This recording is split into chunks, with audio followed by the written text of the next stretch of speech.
Okay, Mitch, do you want to say? All righty, everybody. Welcome on into the Central Committee stream with your host, Mike from PA. Welcome on in. How is everybody doing today? It is Monday, May 26th, 2025. We are live and alive. Holy shit, dude. Can I just say how much it fucking rules to be me? Holy shit. Oh man, it is so fucking awesome, dude. Hassan got banned for one day, and like as soon as I saw the ban, I was like, honest to God, I think that Hassan needs to sit down with Dan Clancy and like actually start doing what he's accused of doing. I think he actually needs to do the things that he's accused of doing, because the leadership at Twitch, the problem with the leadership of Twitch is they don't know what they're doing, and they have an easy job of just kind of sitting in the toll booth, and that's all they do. And like, I think that the platform would really do a lot better if they just called up Asmongold and said, hey man, we should meet in person. And then they meet up with them, and they're like, hey man, if you keep complaining about Twitch moderation, I'm just gonna ban you. And no one's, you know, you're gonna go and say this, and everyone's gonna laugh at you. Just shut the fuck up. It's kind of crazy how little Twitch actually tries to defend their platform. You know what I mean? Like it's. I think the biggest problem with Twitch is that, like, they need to sue the people that are trying to like attack their advertisers, because that's a tort. They need to like go to people and be like, hey, shut the fuck up about moderation. The third thing they need to do is stop banning people, period. They banned Hassan in a day he takes off anyway for one day. So what's the purpose of that? Like what is actually the purpose of that? You're just encouraging people to be more annoying, but you're also not satisfying anyone, because like, you know what I mean? Like, what's the fucking point? Like, what's the fucking point? You're implying that he did something wrong, which he didn't. It's incompetent. Do you think YouTube would ever ban you? Like, this is what's so crazy. Just say, hey, we have the same content moderation as YouTube. Shut up. And that's it. And you just tell them to shut the fuck up. The ADL complained. Who fucking who gives a shit? You can't appease the ADL unless you say genocide is good. You cannot appease the ADL. What are you even bothering with? What are you doing? It's an Israeli spy agency. You can't appease them. You cannot appease Nazis. Exactly. Like, what's the fucking point? There was a clip I saw of Ethan and Gila, and they were whining, complaining about somebody. Oh, I think it was Hassan. And they were basically like, Hassan they'll never apologize. They never say blah, blah, blah. And it's like, that's exactly what Zionists want you to do. The Zionists want you to act guilty and apologize. If you just say, I'm not anti-Semitic, fuck you, nothing happens. Literally nothing happens. Just tell them to shut the fuck up. And that's that. You're like, we investigated it. We found no anti-Semitism. Goodbye. Twitch need to do like the NBA fines players for whining about officiating, not saying fine streamers, but protect your product. Yeah, it's a good idea. It's a good idea. I mean, at a certain point, like, Twitch makes an official ruling. Shut the fuck up. Who gives a shit? The reason Corbyn lost to the Israeli lobby is because he apologized. Stop apologizing. Stop pretending like these people are good faith. Shut the fuck up about it. Like, that's it. And, you know, I've always felt that the biggest problem with Twitch, the thing that's always held it back, is because they cater to these incel guys. Like, can you imagine if TikTok started banning people for like dancing early on and going like, I can't believe you're stealing DMCA-able music. And oh my God, you're a pretty girl dancing. You're using your body. TikTok is just for gamers or whatever the fuck. You know what I mean? Like, like what? Just shut the fuck up already. Thank you, Hoagie Mindset. Twitch is 100% getting shut down. Oh, I forgot. There's another one. You are justified in attempting citizen's arrest.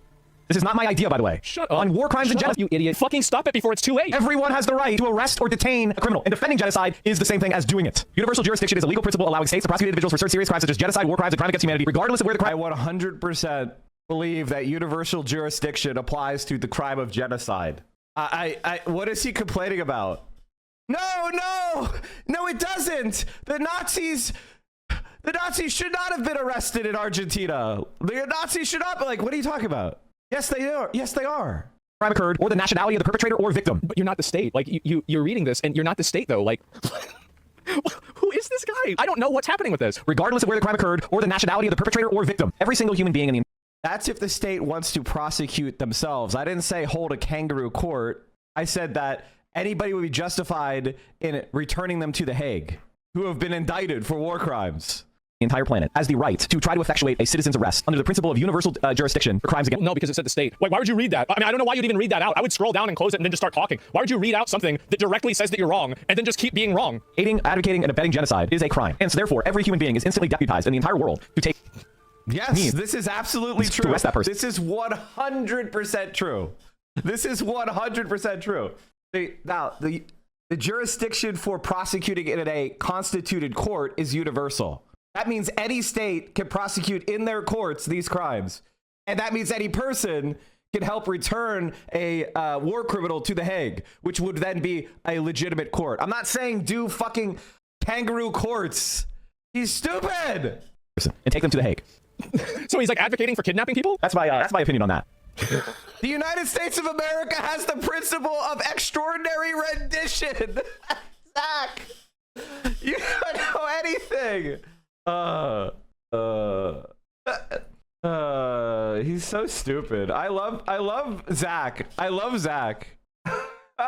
What is going on this website? Hold on, I'm gonna give you some examples. Like, this is a clown show. I'm telling you, it's going around. Twitch is about to get axed. This is going to start getting mainstream attention. If you thought ad revenue was bad then, wait till this is over. There isn't gonna be any problem whatsoever. There's not gonna be any problem whatsoever because far more radical shit is said on YouTube. Nobody gives a shit. Nobody gives a shit. It doesn't matter, Zach. You're on YouTube, dummy. If you want him to stop clipping you, just put Anders Nordic as overlay on your stream. Oh yeah, that's a good one.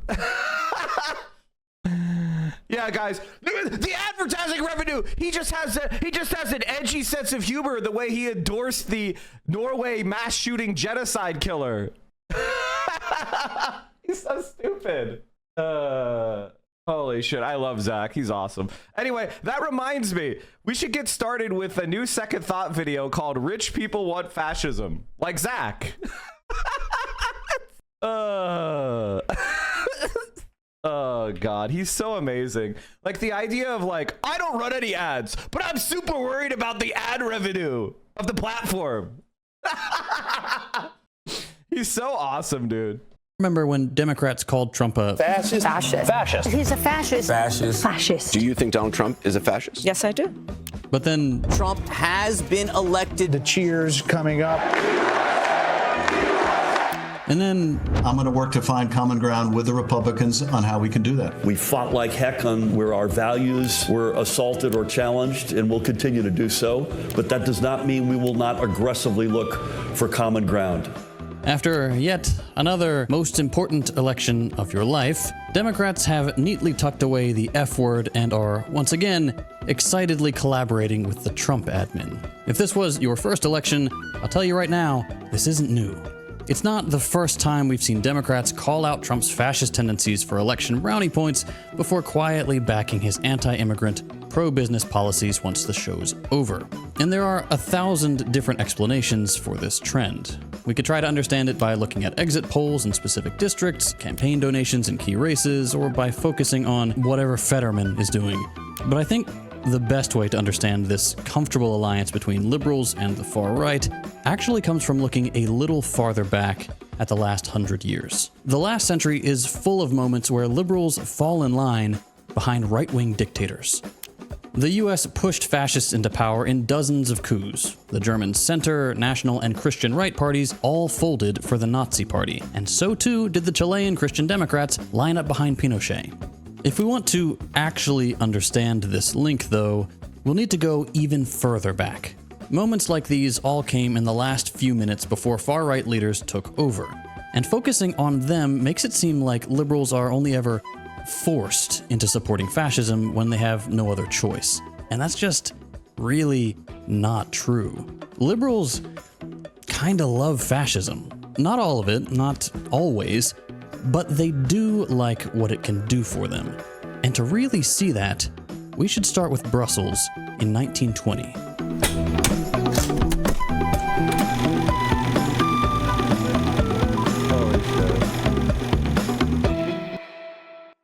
Howdy friends, JT from the future here. I just wanted to take a quick second to do a shameless plug for Means TV, both because it's awesome and because being a dirty communist on YouTube is looking like more and more of a losing proposition. If you're not familiar with Means, it's a worker-owned cooperative and explicitly anti-capitalist streaming service. You can find everything, as we really want to say. There's for an even better deal, you can opt for the annual plan and get the whole year 20% off. A full year of Means TV will run you less than $90, which is like the cost of a single DoorDash meal these days. This is what the former Israeli prime minister said about Gaza. What we are doing in Gaza is a war of annihilation, indiscriminate, unrestrained, brutal, and criminal killing of civilians. We are doing this not because of an accidental loss of control in a particular sector, but not because of a disproportionate outburst of fighters in some unit, but as a result of a policy dictated by the government, knowingly, intentionally, viciously, maliciously, recklessly. Yes, we are committing war crimes.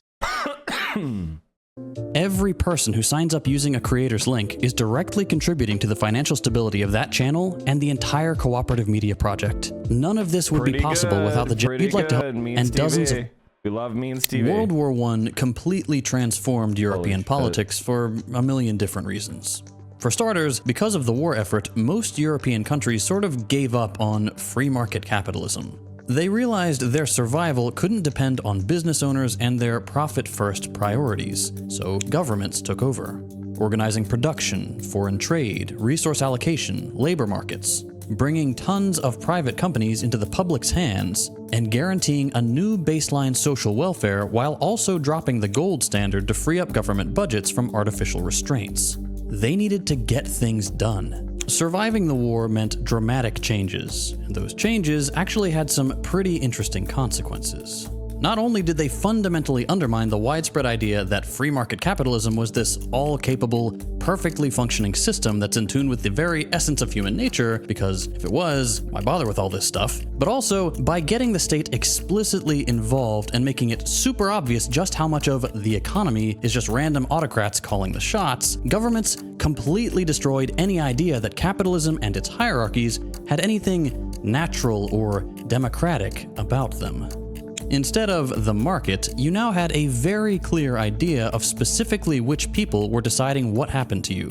And rather than being forced to do stuff with the threat of unemployment and whatever percent the government thought was acceptable, workers were suddenly being disciplined by the state directly if they didn't comply with the war effort. Meaning once it was clear to most people that you didn't need the profit motive to get things done, and that governments could run economies to send thousands to die, workers organized so that they could use these same powers to instead make their lives better.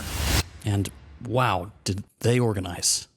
In Italy and Britain, for example, worker strikes reached unprecedented scale. 35 million workdays were spent striking in Britain in 1919. And 2.5 million workdays were spent striking in Italy in April of that year alone. To give you an idea, 1919 and 1920 are affectionately called the Red Years in Italy for just how popular communism and socialism became at this time. And with that came new attempts at doing... Yeah. That was the real first moment where socialism could have won. That was the point where it could have won. For a variety of reasons. Mainly, I blame the German Social Democrats. We didn't transition beyond capitalism like we should have. The economy without capitalists. Just like what was happening in the Soviet Union, Italian workers organized in factory councils, managing... I'm spiraling, chat. How do you take a break from something like this without feeling guilty? In what way are you spiraling? In what way are you spiraling? Sometimes I wonder if the fact that internet didn't exist made socialism easier to establish. I definitely think the internet is currently constructed in such a way to maximize people's self-commodification, which is certainly inculcating a sort of capitalist worldview in people's minds. It is atomizing people. It is breaking community bonds. It is dissolving everything that's sacred. I mean, like conservatives like Asmongold, right? Like they're not conservative in the traditional sense, right? Where they believe in like community, religious belief, honor, protecting the weak, you know, they had patriarchy in the sense of like paternalism, right? Like a father protecting his daughter and thereby constraining her rights, you know, or a husband protecting his and providing for his wife, but yet, you know, oppressing and controlling her. You know, that was the ancient conservatism. Asmongold conservatism is jerk off all day, never shower, be a parasite on the ass of society. It's not really conservatism. It's more just like nihilism dressed up in the tattered rags of the conservative movement. Hundreds of factories and industries like agriculture much more democratically, and turning huge chunks of the national economy away from the profit motive.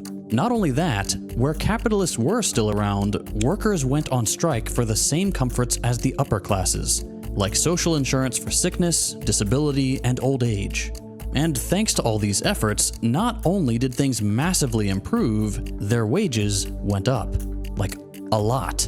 2 times in Britain and almost 5 times in Italy compared to what they were before the war. Now, not everybody was happy about this. Workers getting their fair share meant more and more of the wealth created at this time didn't go to business owners, like it usually did. And I don't have to tell you that that's a really good thing. Only a teeny tiny 1.7% of Italians were capitalists, but they were getting about 1/3 of the wealth produced in the early 1910s. Most of the population was working class, so the fact that capitalists ever kept more than 1.7% of the total pie was a highly unequal thing. But hey, whoa, look at this. Look. By the way, chat, I know I wanted to do one more thing. I was looking for this. This is already something that has happened. Journalist attempts citizens' arrest of EU leader Ursula von der Leyen, I can never pronounce her name, for enabling Gaza genocide. This was an Irish journalist. Like, this is another way of establishing a protest movement. Like, he's actually dumb as fuck. He's dumb as fuck. Like, I'm just talking about what already exists. He's like, Mike, I can't believe you're saying we should enforce international criminal law against genocide. That's going to hurt our advertisers. What? What's happening there after 1922? That's interesting. After a few years of money being spread more equally thanks to workers striking and getting a say in things, that 1.7% in Italy is suddenly making a lot more of all the money. That's fascism. That right there. That's Mussolini. Wait, I forgot about Brussels. Shit.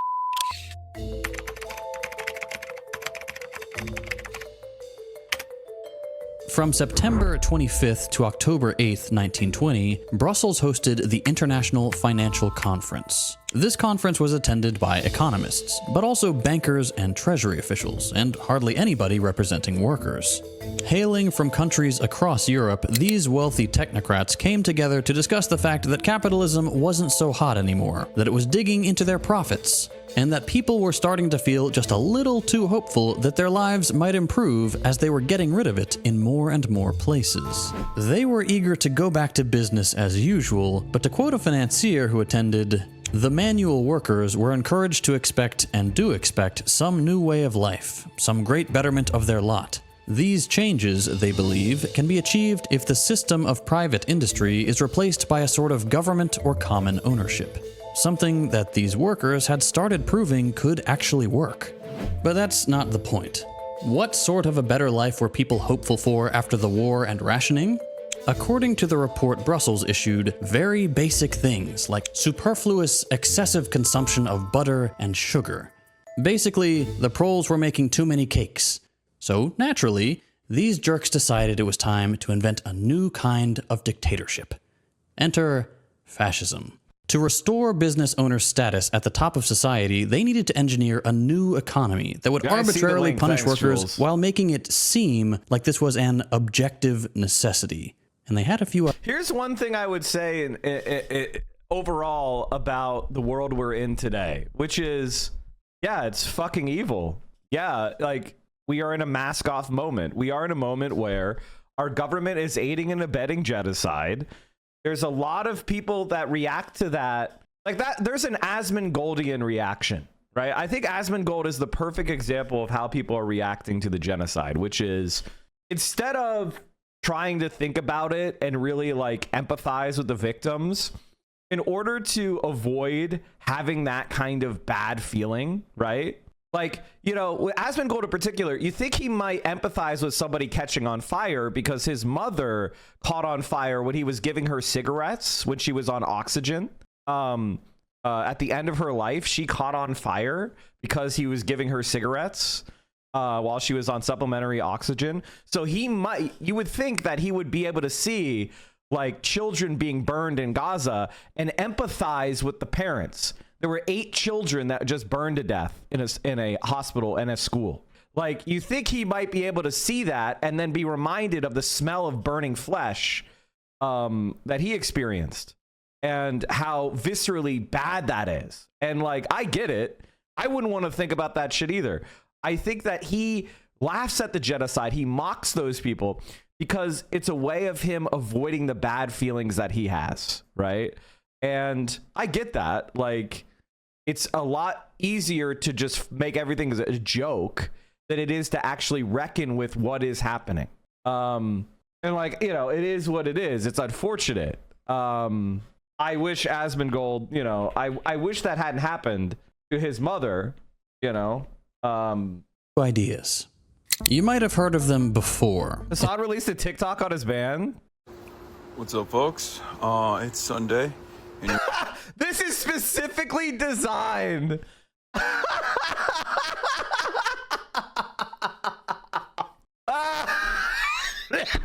This is designed to get an Ethan Klein Instagram post.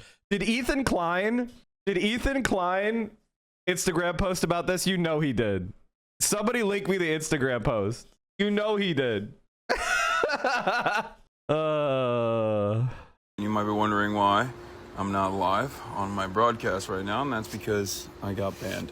That's right, I got banned. I got banned for the video has him talking about the manifesto? Yeah, we can't watch that, unfortunately. It's only allowed on YouTube. Suspended for doing what? Reading the manifesto of the guy who, the Israeli embassy people. And the reason why I was reading that, of course, was because people were claiming that it was a false flag. I don't think it's a false flag, and I think it's Neither do I. Neither do I. Hutch tried to imply that I was saying that it was a false flag. No, what I was saying is adventurism is bad. Just randomly killing some low-level staffers, all it does is help Israel. Like, just shooting some random low-level staffers is adventurism, and it doesn't accomplish anything. That's what I was saying. I was saying it was perfectly timed for Israel because why? The European diplomats were shot at by Israel in the West Bank. That European leaders in France and Canada and the UK were all condemning Israel for not allowing humanitarian aid into the Gaza Strip and therefore forcing mass starvation on the civilian population. And then some guy goes and shoots a Christian Zionist, which people then were, you know, say it's, oh, look how bad anti-Semitism is. Christians are being shot. Look how bad anti-Semitism is. That's what I was saying. Hutch is a fucking moron. At no point did I say it was a false flag. I said it was badly timed. It was perfect timing to distract from what Israel is doing. Important to understand the motives of suspects such as this one. I've, of course, covered the written documents of other Hutch is the guy who owes me money. Things similar, regardless of their political background or ideology. But thanks for 29 months. And so now I'm suspended for the day, and all of the worst scumbags online are celebrating it. So much for free speech, you know? It's really interesting how many of these free speech warriors love Israel. By the way, chat, I've been saying this for years. I said, and I believe I even said this to people like Destiny, the right wing doesn't believe in free speech. I've been saying it for years. I'm sure you can go back through my videos or VODs, and I've been saying it for 6 fucking years. They don't believe in free speech. They don't care about free speech. They just want to say Nazi shit and slurs. They don't care. And when they're put in a position of power, they don't go, we're going to show the left how tolerant we are of free speech. No, they do even more shit. They do the things they accuse us of doing that we didn't do, which is try to get people banned. Amazing. All right. Okay, this is just too funny. He did post this. Oh, Jesus Christ. Depending on how much. Why is H3 posting Hassan sneezing? Is this real? Is this real? It's just called, I don't usually have problems sleeping, but last night I couldn't fall asleep for the first time in a while. I stayed up like an hour or two later than I normally do. Hate to see it. 12-hour ban. Twitch is cooked. He wasn't banned on YouTube. He wasn't banned on YouTube. What? What is it with YouTube people and talking about Twitch bans? Can someone explain it to me? Can someone explain it to me? I don't get it. Can someone explain it? I've been trying to understand it for years and I can't. Like, what? You know what hating the music from outside the club means? It's like, what are you talking about? Here's the thing. I want to talk about this for real. Streaming on Twitch is the most desirable job in the content creator space. If you could just hop onto a stream and get thousands of people to show up, it is the #1 most desired content creator job. More so than having a big YouTube, more so than anything else. Streaming is it, literally. It is what everybody wants to do. Why? Well, because quite frankly, it is more lucrative. Now, I'm not saying, like, if Mike, would you not want to have a super successful YouTube? Yes, I would take being super successful on YouTube. That would also be good. Somebody like Nick Diorio, right? Like, he doesn't stream on Twitch. Why not? Why not? If Hassan were to materially signal he would stream on YouTube if he gets banned again, I think Twitch would be less willing to drop the ban hammer. I mean, here's my personal opinion. I think Hassan should post more on other platforms. I think it's a mistake for him not to try to be a top TikToker. I think it's a mistake for him not to try to be, you know, bigger on YouTube. I think it's a mistake. I have the same mistake. It's funny. I should do the same shit, but I also don't, even though I know that I should, which is bad. That's a sign of human foible. Hassan should leave Twitch? Absolutely not. That is the most. Sometimes people say things and it makes me like 2002 Mike comes back into my mind for a second. You just made 2002 Mike pop in. All right, let's finish this video about fascism and then we'll go. It's a package of policies called austerity. In 6 short words, work hard, live hard, save hard. An austerity economy is one that tries to get you to spend more time at work, producing more stuff, making less money, while cutting your I just said Twitch is the #1 thing people want to do. And you're like, no, he should give up being number 5 on the most, you know, the thing people want to do the most. Spending so that the stuff you make goes straight to Constant export. bans, bro. This makes your life worse, but it does make rich assholes richer. They're encouraged to save and reinvest their money. Meanwhile, you're chastised for not saving money you don't have because less is coming into your pockets. To achieve this, economists wanted to use 3 tools: fiscal, monetary, and industrial austerity measures. In their wildest dreams, governments would start by 1. Cutting social spending on health, education, and housing. 2. Increase taxes that mainly hurt workers, like VAT taxes on everyday goods, while at the same time lowering income and wealth taxes so that the rich pay less. 3. Increase the interest rate. This benefits capitalists with enough money to lend out, since now doing so is more profitable, and it makes borrowing money more expensive for those living paycheck to paycheck. It also usually makes unemployment go up, which goes very well with 4. Privatizing and selling off state assets at bargain bin prices, deregulating away workers' rights, and going on a union-busting spree. This was their dream, an opportunity to try out what they called pure economics. More accurately, economic policy. What's the difference between austerity and degrowth? Basically, austerity traditionally refers to cutting government spending during a recession in order to create economic growth through a a cockamamie theory that was based off math errors. This is real. This is real. There was one economics paper that showed that cutting spending during a recession would lead to more growth in the future. And it was riddled with basic math errors.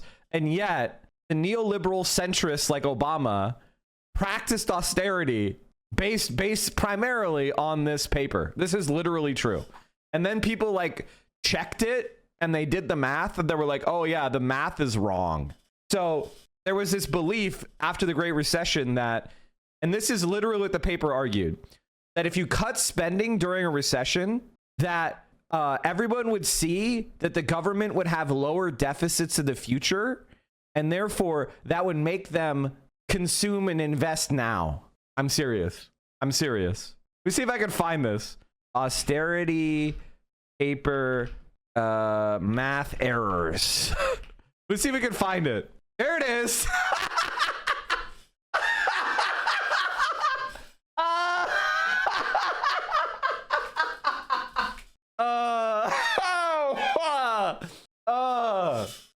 Key pro-austerity study based on incorrect math. Polls poked an analysis that claims high debt loads cause economies to shrink. Two Harvard economists whose work is the ideological basis of those advocating tough government austerity measures acknowledged Wednesday that their key study justifying lower government debt loads contained an important mathematical error.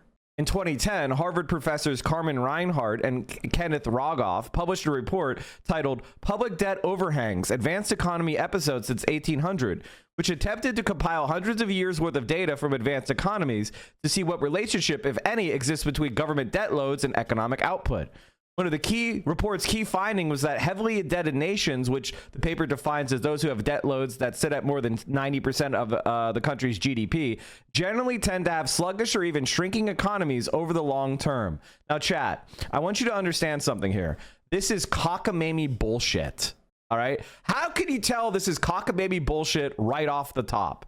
Anytime, almost anytime, somebody says, at 90%, this happens. It is total horseshit. Unless you're describing like a chemical reaction happening at a certain concentration, this is total bullshit.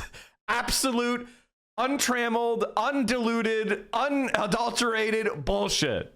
One of the things that's really cool about the internet, chat, is like you could just type key pro austerity study based on incorrect math into your search engine and like you can find it like super fast, even faster than saying link in the chat. You could just find it directly yourself. It's not hard because you see the title. It's not like I'm keeping it a secret. Anyway, a key line of the report concluded that countries where the debt to GDP ratio exceeds 90% see their economy shrink by 0.1% per year on average. That contention was a powerful argument in favor of austerity. It was even cited by U.S. presidential nominee Paul Ryan in his shadow budget. The two academics have since published further research into their topic. And the original report was a key part of the New York Times best-selling book, This Time is Different, 8 Centuries of Financial Folly. But a trio of unheralded economists from the University of Massachusetts named Thomas Harridan, Michael Ash, and Robert Pollin made headlines this week by going through Rogoff's and Reinhardt's work, discovering the widely repeated 90% threshold is in fact based on a mathematical error. In recalculating the data, the trio discovered that data from certain years in certain countries were excluded from the average. When the complete data set is included, it shows that the average growth rate of countries with 90% debt loads is 2.2%, a significant difference from a 1.1% decline. That mistake led to serious errors that inaccurately represent the relationship between public debt and growth. And by the way, you know what happened to these guys for making their math error? Do you know what happened to them? They're actually still the most cited economists at the New York Times. The fact that they're fucking wrong doesn't matter.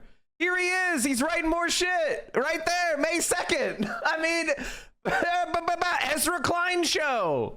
It doesn't have to contend with what workers want. An economy where every human can be completely isolated from each other, preyed upon by... Oh, and just to put a bow on this, the reason why, so they had this study, they used it to cut services and cut government spending all throughout Europe, which led to an even worse recession, and it basically has flatlined European growth. European growth has been flat since 2010. and Europe has basically fallen off because they've done austerity pretty much unbroken until now. In Germany, they basically had a constitutional law that they couldn't go below a certain like debt to GDP ratio for their budget. They couldn't take a certain amount of debt. By the way, they're lifting that now that the conservatives are in power. They're lifting it for military Keynesianism so that Germany can buy a bunch of weapons. They're lifting the ban, the debt limit. Isn't that amazing? Isn't that fucking amazing? So the so-called stoplight coalition was in power. They were caught by this debt limit. They did horrible austerity in the middle of the energy crunch from Russia being cut off from Europe energy markets. There's a huge energy crunch causing massive inflation. These stupid fucking center-left libs have created the environment for AF fucking D. Incredible. And these people still talk. They call themselves abundance now. Those with more power and made to work as much as physically possible before collapsing and being replaced by someone completely interchangeable from the economist's point of view. Whose dream was this exactly? These guys. Here are 4 Italian economists. 2 of them committed fascists, the other 2 committed liberals. All of them were committed to the same project of pure economics, and when workers got in the way, they felt perfectly comfortable with the dictatorial power it would take to implement and sustain their ambitions. Because the problem is that it's hard to convince people to accept policies that'll make their lives objectively worse. Once austerity is locked in, of course, you don't need to convince anybody anymore. They have no other way to survive than to work inhumane hours, live frugally, and save as much as possible to make it to the next month. But before things run on autopilot, it was going to take a little muscle to get people on board. And that was what Il Duce was for. This is the argument Clara Mattei makes in The Capital Order, the book I've been referencing throughout this video. That was her graph earlier. She's the one who found all those quotes. According to Mattei, fascism wasn't just a fascist project. Historically, Guys, is this real? Okay, hold on. Let's finish this video. Then we're gonna get making parties fun of Ethan were Klein. never popular We're gonna with go into a full Ethan Klein. We're going right into making fun of Ethan Klein. I'm sorry, chat. I have to make fun of Ethan Klein. Majority of the population. No, fascism was first and foremost a technocratic project that brought together both the far right and liberals intent on testing out their economic theories to protect the capitalist system from the rising tide of communist support, while making them and their buddies richer. And Mussolini was the guy to deliver on those technocrats' ambitions. Unlike liberal leaders, Mussolini was happy to give these technocrats key roles in his fascist government. Happy to clear the path for them by massacring communists and unionists, and happy to allow their technocratic attacks on the working class to take shape.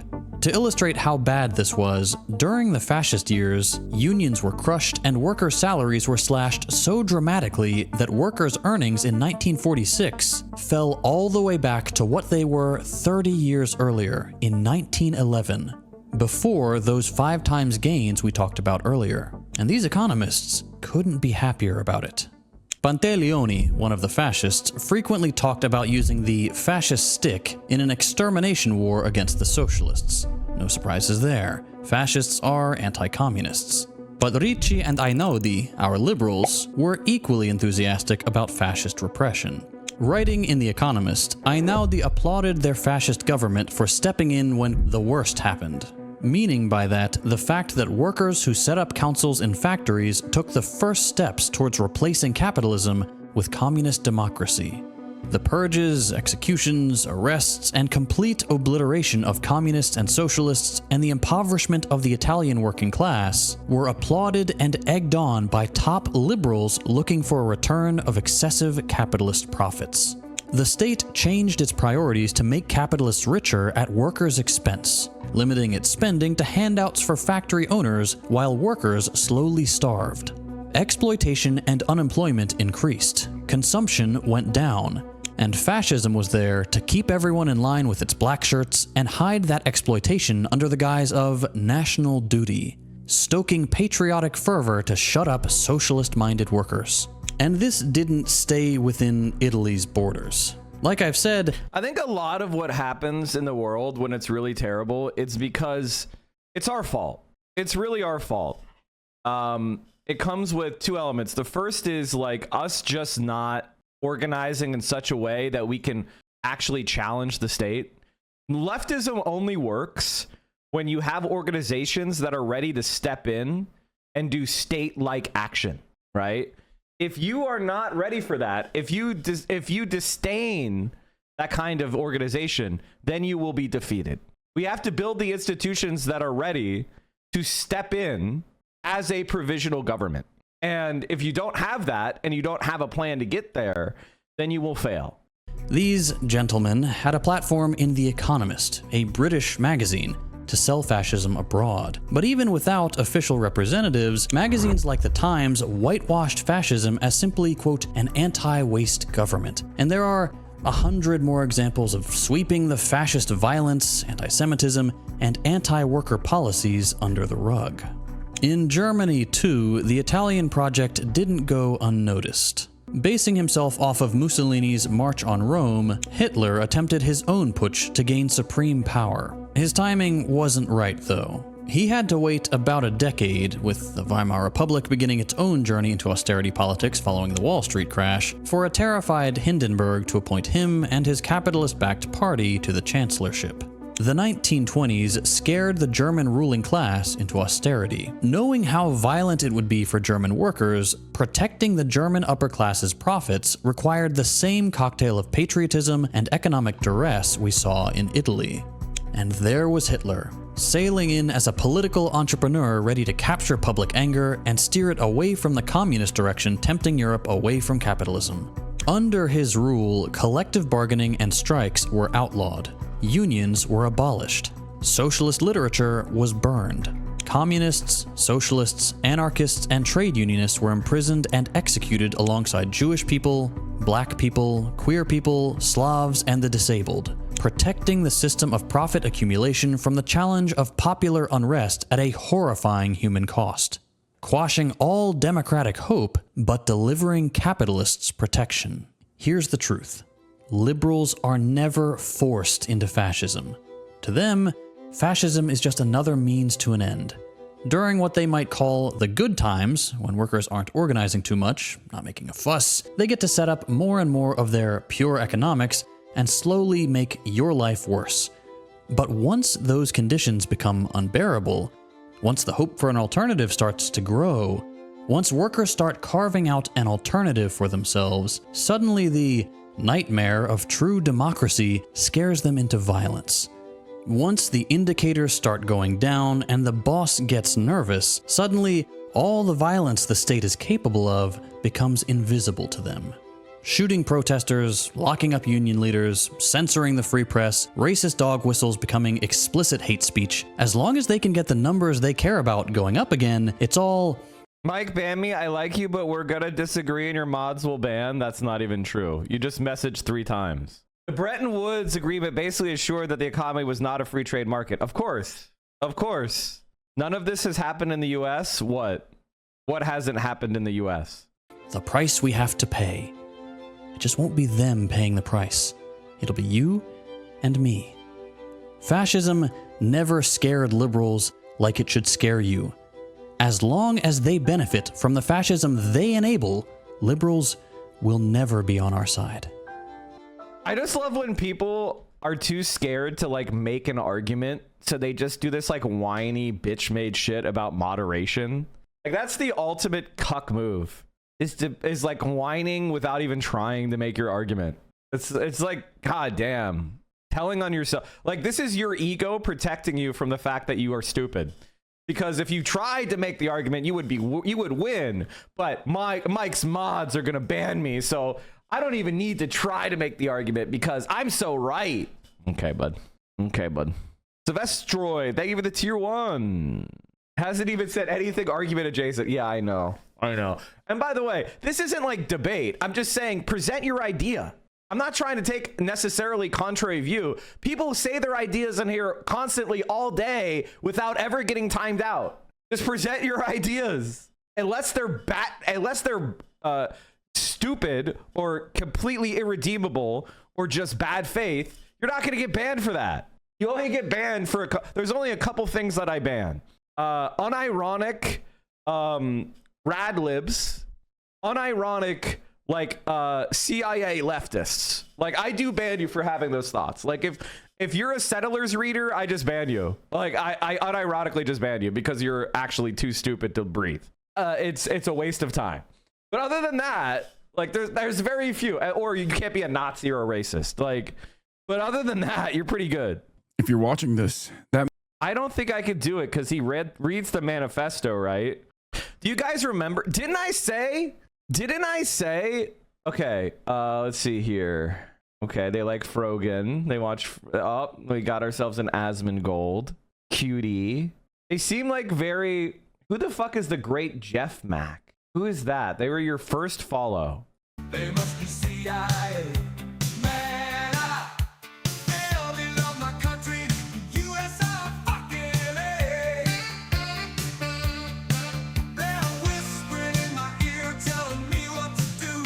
Buy gasoline and rags and some lighter fluid too. The CIA make me burn down a hospital. Causes move against international Harvard students. Yesterday we covered that the Trump administration cut the ability for international students out of Harvard, and then the 7,000 international students that are there, they're supposed to transfer or else they're going to lose their legal status. That lasted a whole 24 hours. The judge has now blocked it once again. Then we got a video titled 5 Key Ex-Biden Aides Asked I think to he's Testify. basically saying that it's a good thing to remove Harvard's ability to admit international students. Is that what he's saying? Also, oh my God, dude, just shave it. Just shave it, dude.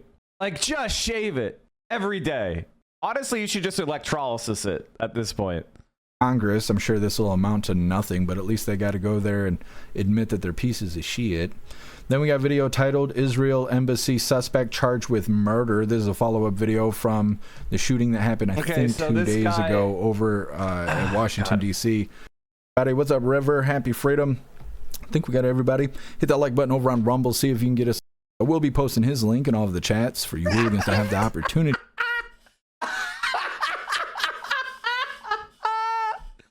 Yeah, this is why the right winger is scared. He's scared to post his point.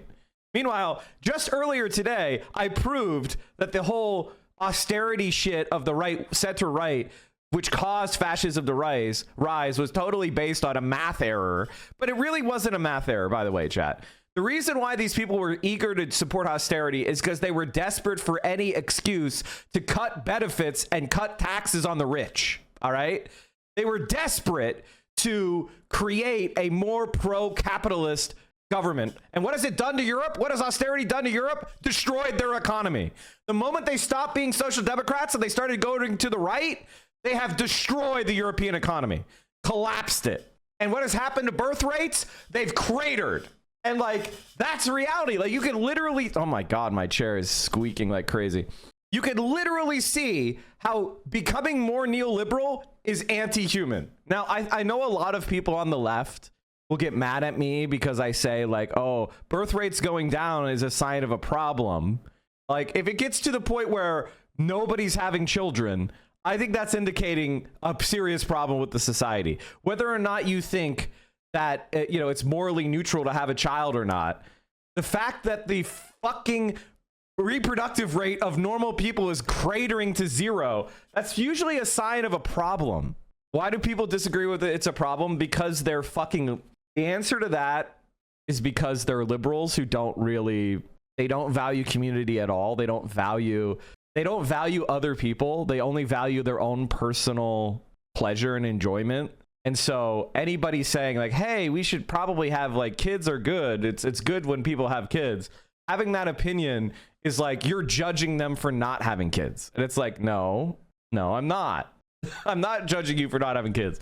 It's just having kids is something that society should support completely and be positive toward because it needs to reproduce itself. And like, I feel like people are going to be like, oh my God, he's saying Elon Musk is right, and it's like, no, I'm not saying that. Elon Musk wants to have people have more kids by controlling and oppressing women, which won't work.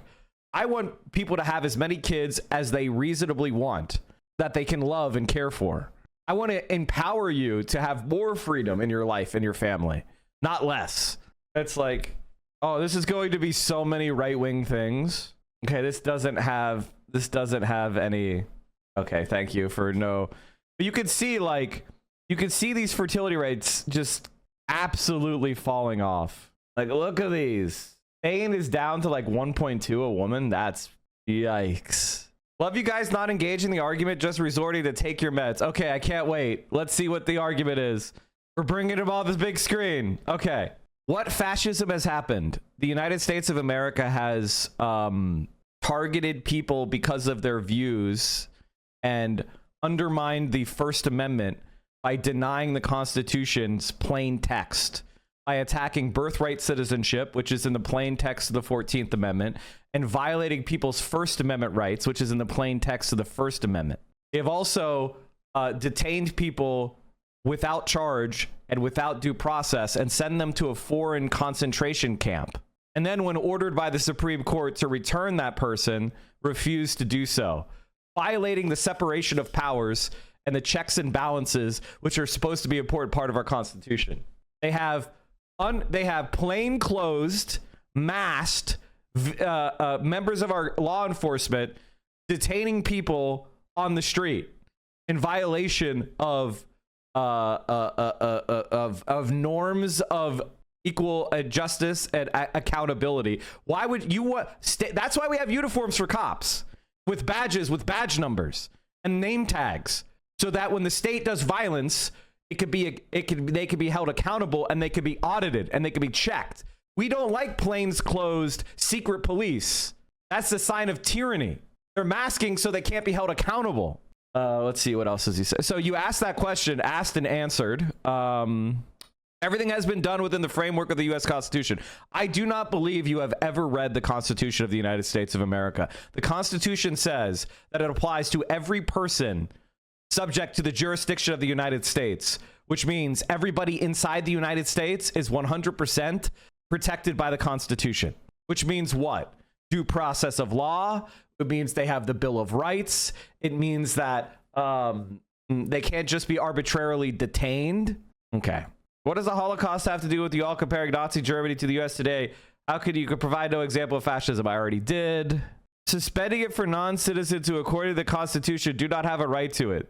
That would be incorrect.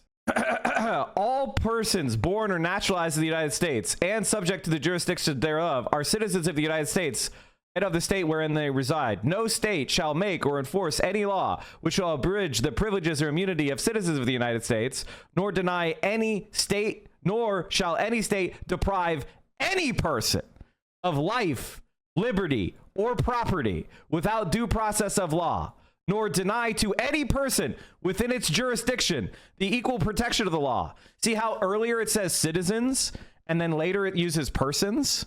This is the plain text of the Constitution, Section 1, 14th Amendment. You never read the Constitution, or you didn't comprehend what you were reading.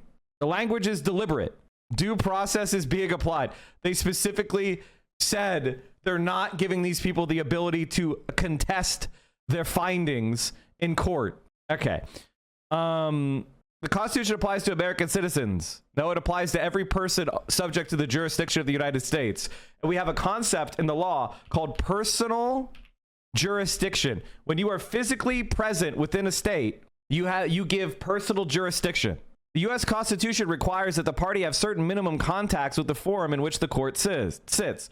So, by the way, if you're physically within a state, that's the easiest way to satisfy personal jurisdiction. So, when you're in the United States, you're subject to the laws of the United States, and therefore the Constitution of the United States, and therefore you have the right to due process. All persons have the rights of the Constitution within the United States of America. This is basic 101 level logic and law and precedential law since the beginning of fucking time. I think one of the things that's really interesting about politics is when people who don't read try to interpret the law. So instead, okay, so now that we've established the Constitution applies to everybody in the US, Now what? Now do you agree violating their rights is fascist? I have a feeling you're not going to think that's fascist. Okay. Person is a legal term intended to mean U.S. person. No, it doesn't. No, it doesn't. I don't think you know how to read. This is a big problem for you. This is a big problem for you. They would say any person of life, liberty, or property. Do you not think, and this was talked about at the time, to apply to everyone? In 1903, the court in the Japanese immigrant case reviewed the legality of deporting an alien who had lawfully entered the U.S., clarifying that an alien who has entered the country and has become subject in all respects to its jurisdiction and a part of its population cannot be deported without an opportunity to be heard upon the questions involving his right to be and remain in the United States. In the decades that followed, the Supreme Court maintained the notion that once an alien lawfully enters and resides in the country, he becomes invested with the rights guaranteed by the Constitution to all people within our borders. Okay, so it says in the plain text, the courts have said it. Green card holder is currently being held in prison in New Orleans for 7 weeks. The husband of an American citizen with a lawful permanent residence green card because he led protests against the genocide in Israel, a country which we have given $330 billion to of our taxpayer dollars to kill kids. You fucking loser. Eventually, the Supreme Court extended these constitutional protections to all aliens within the United States, including those who entered unlawfully, declaring that aliens who have once passed through our gates, even illegally, may be expelled only after proceedings conforming to traditional standards of fairness encompassed a due process of law. The court reasoned that aliens physically present in the United States, regardless of their legal status, are recognized as persons guaranteed due process of law by the 5th and 14th Amendments. Thus, the court determined, even one whose presence in the country is unlawful, involuntary, or transitory is entitled to that constitutional protection. Accordingly, notwithstanding Congress's indisputably broad power to regulate immigration, fundamental due process requirements notably constrain that power with respect to aliens within the traditional territorial jurisdiction of the United States. So, like, it applies. Again, you don't know what you're talking about. I don't know what else to say. The due process is the fact that a non-citizen broke law. Do you know what due process means? Defend due process. You actually seem stupid. Yo, you don't have to ban this guy. It's okay, Toasty. It's actually funny. See, it's very educational for me to explain this stuff to a dummy. Now, here's the reality. You're stupid. And I know what your views are, and they're wrong. So why don't you... So now that you're wrong on the Constitution, why don't you just say what you actually believe? Which is, and I'll explain to you what you actually believe. You don't have to hide it here, okay? This is what you actually believe. You believe that immigrants are inferior because of their race. That white people are superior. That America is powerful because it's a white Christian country. And anything that dilutes the blood of the United States by bringing in non-whites is going to destroy our country. So we need to use any means. This is what you believe. You believe we need to use any means necessary to prevent the dilution of American whiteness, right? So if we have to break a few eggs, if we have to, the Constitution is not a suicide pact. You want to break rights. You don't believe in the Constitution. You believe in white supremacy. Just say that. Stop with this bullshit about the Constitution you never read or don't comprehend. Just shut the fuck up. All right. I don't agree with Citizens United, dude. I actually hate Citizens United. Only lawful entry grants those rights. I just read to you the precedential Supreme Court case that tells you you're wrong. I read you the plain text of the 14th Amendment, which says any person. There's no more disagreement that you can have. You're just making shit up. You're completely unrestrained by law. That's why you don't respect rule of law. That's why you're a fascist. Do you understand now? You are a fascist. It's not complicated. You are a fascist. That's what being a fascist means. A fascist is somebody who believes in palagenic ultranationalism, which is fundamentally pragmatism. You don't believe in law and rationality and equal application. You believe in the race and the nation or whatever invented fantasy that you want to organize your life around and using it to justify the oppression of others. You believe in might makes right. You believe in, that's what you believe in. Why did you say the two embassy? Oh, wait, now you're changing. Why are you changing topics? Why?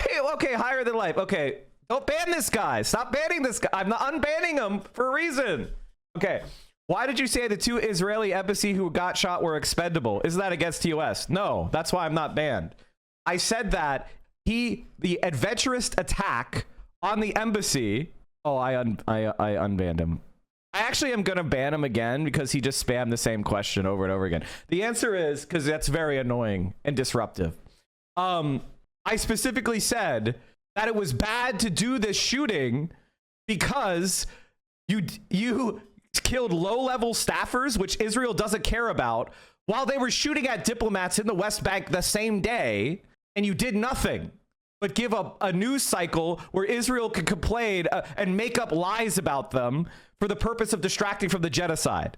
I said it was bad, and that any idea that it was a quote anti-Semitic attack was ridiculous because the victim was not a Jewish person. He was a German Christian Zionist, and that from the point of view of the Jewish supremacists in Israel, these people were, quite frankly, expendable for the purposes of doing their genocide. I don't think they're, by the way, me saying they're expendable doesn't mean, like, what? What do you think that even means? What are you even trying to say that's bannable, you fucking dumbass? God, you people are so stupid. You're fucking stupid. I think one of the funniest things about these anti-woke guys is they're even more annoying than woke people were. Woke people just didn't want you to say racist shit or slurs. These people want to try to like go, your arguments are bad. Oh no, you said a bad argument. Oh no, you're not allowed to say the argument. Oh no, you're not allowed to say any arguments. Teacher, teacher, teacher. Like, that's it. You're even dumber than the wokes. You're even dumber than the annoying wokes. Oh my God. You're even dumber. You all said that no laws have been broken with. Yes, we have. Yes, we have. We've specifically said he violated these people's rights under the Constitution, and he has a lawful permanent resident detained for their freedom, First Amendment right, for their free speech, because he's a servant of Israel and the Zionist project, which is currently doing a genocide in Gaza. Doesn't that bother you? I mean, like, are you that much of a fucking cuck that you want 300? Can you? Okay, you've been so annoying and worthless. Mike, I'm not being rude to you. You're not accepting that you're wrong. Say you were wrong about the Constitution.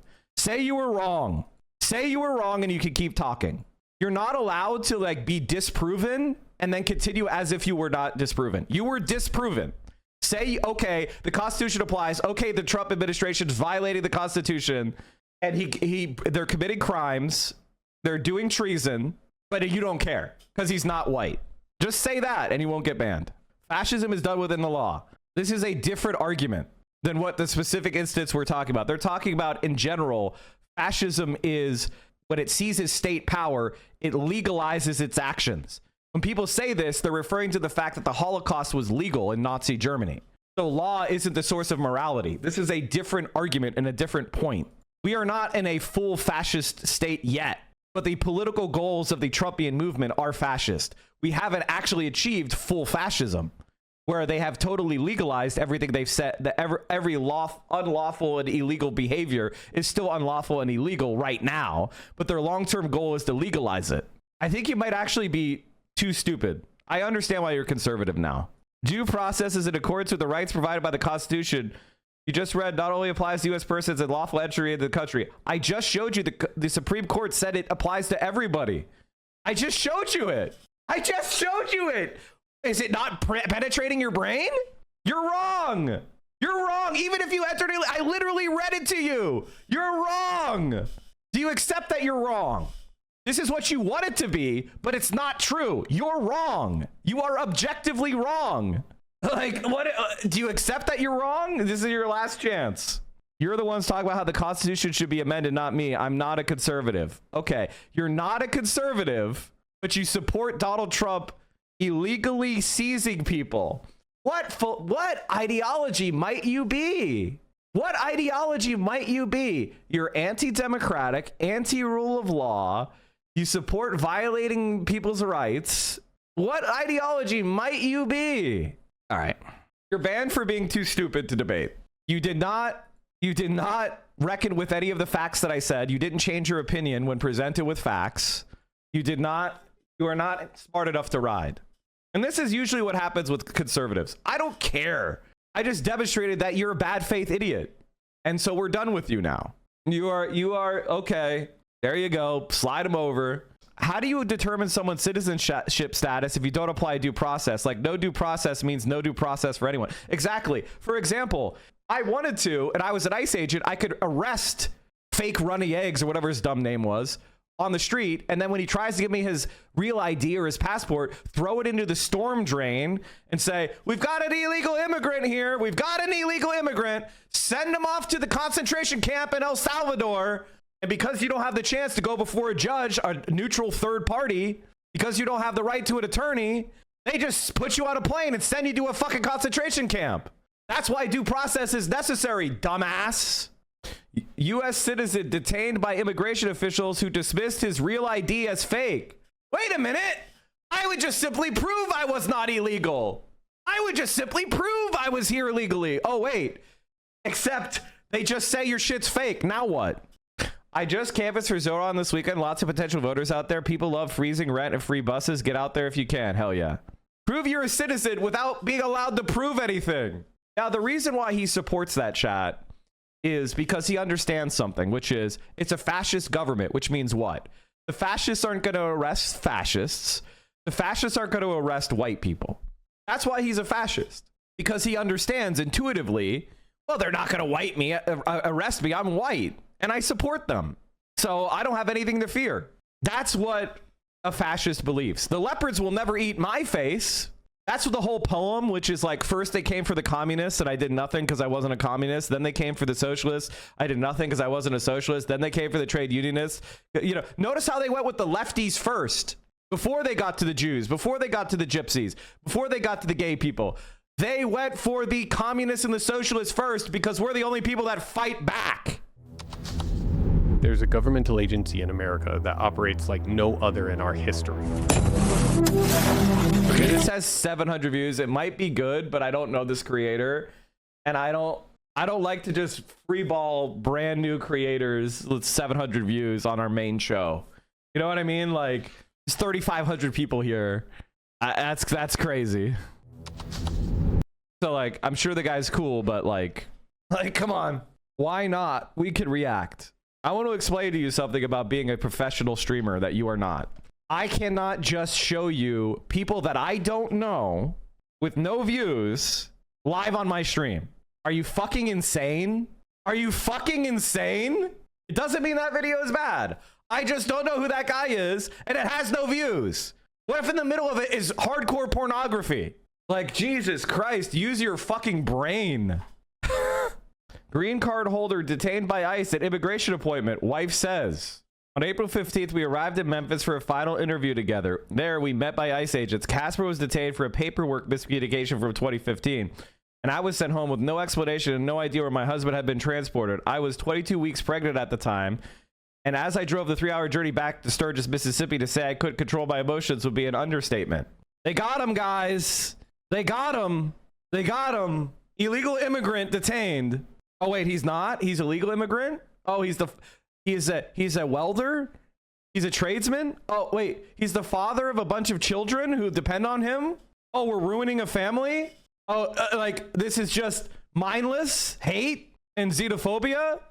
Oh, don't you ever link me as off something in this channel. Do not link me as off something in this fucking channel. Hey everybody, hope you're doing well. I'm doing awesome. Honestly, I love life. Everything is just going so well for me. Shredder! The pro-Trump Cuban rapper about to be deported. Oh, let's fucking go. Let's go.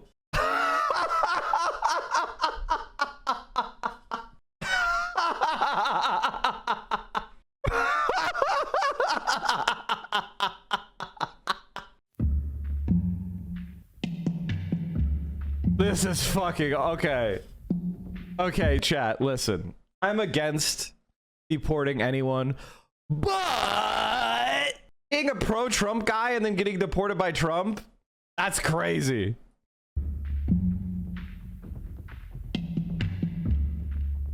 Mike is so annoying. His lecturing attitude, his browbeating, I'm always right rhetoric. Just push away moderates or rights to stay conservative. He doesn't actually grow the left base. This dude mainlines omega-3 fatty acids to his veins and masquerades as some intellectual. Who said that? That is without a doubt, a Destiny viewer. That is without a doubt a Destiny viewer. 100,000% a Destiny viewer. How do I know it's a Destiny viewer? Because Destiny debated me 7 or 8 times, and he has never once actually talked about those debates. Yet, he has been obsessing over me for 6 fucking years. And so whenever a Destiny viewer comes into my channel, which they're allowed to do, I have like a following of 0 minutes, and they try to make any kind of argument, they get immediately blown the fuck out, and they have nothing to say. Then they just insult me because Destiny said it's okay to insult Mike, so I can insult Mike. And that's that. I mean, it's been so easy for me to be a successful streamer with Destiny as my enemy. It's been the funnest fucking life. Holy shit. It was fucking amazing. It's been like a dream, honestly.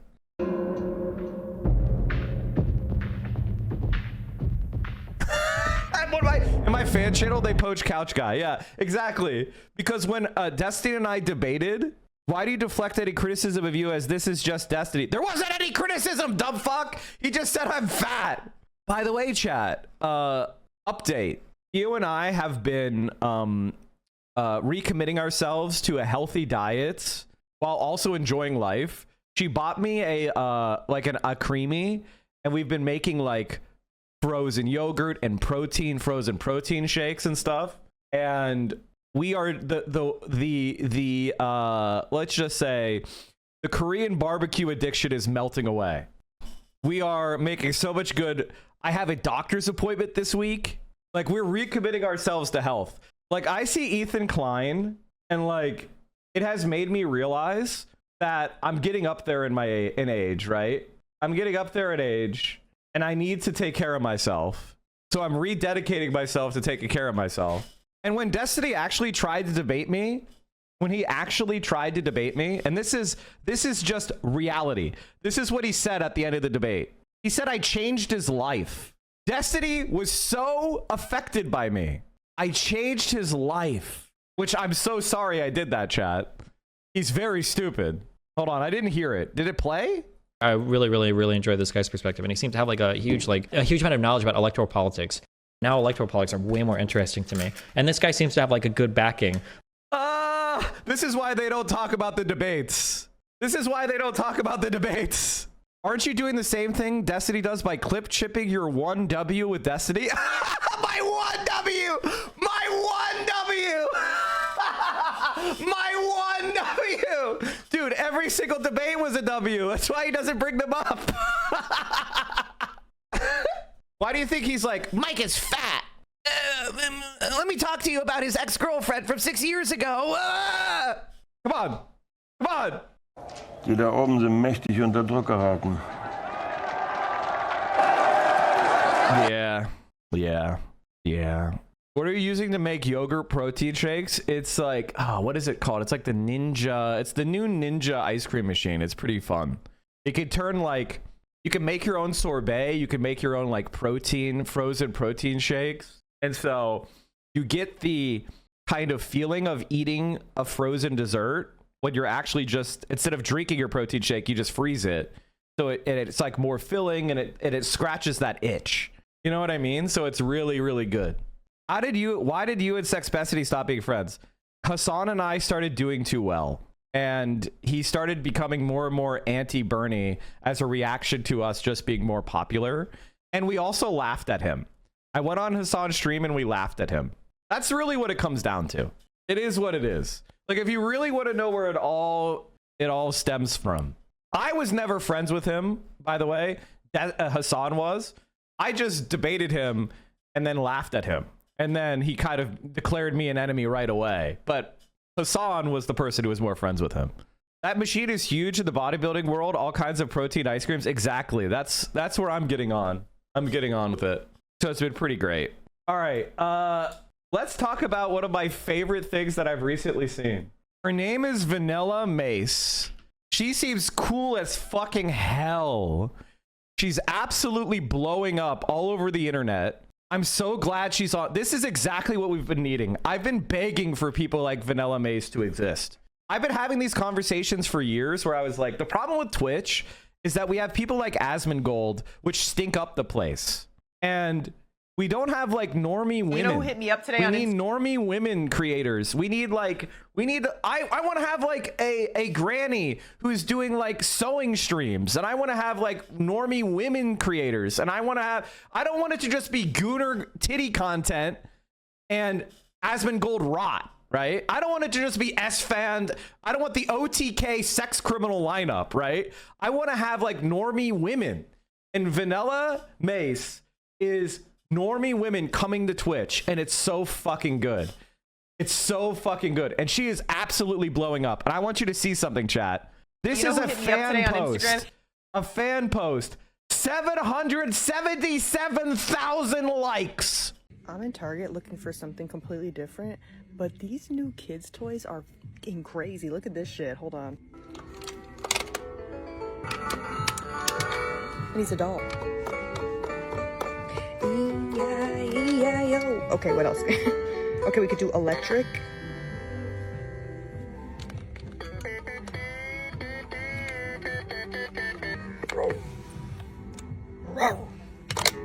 Got that dog in me, listen.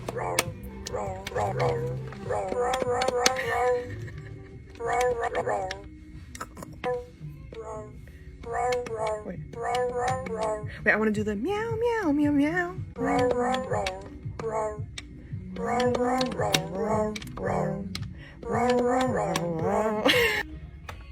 and remix, and I'll mix it into a song. Here we go. They hit the fucking Pentagon. They hit the fucking Pentagon. They hit the fucking Pentagon. Okay, we gotta go.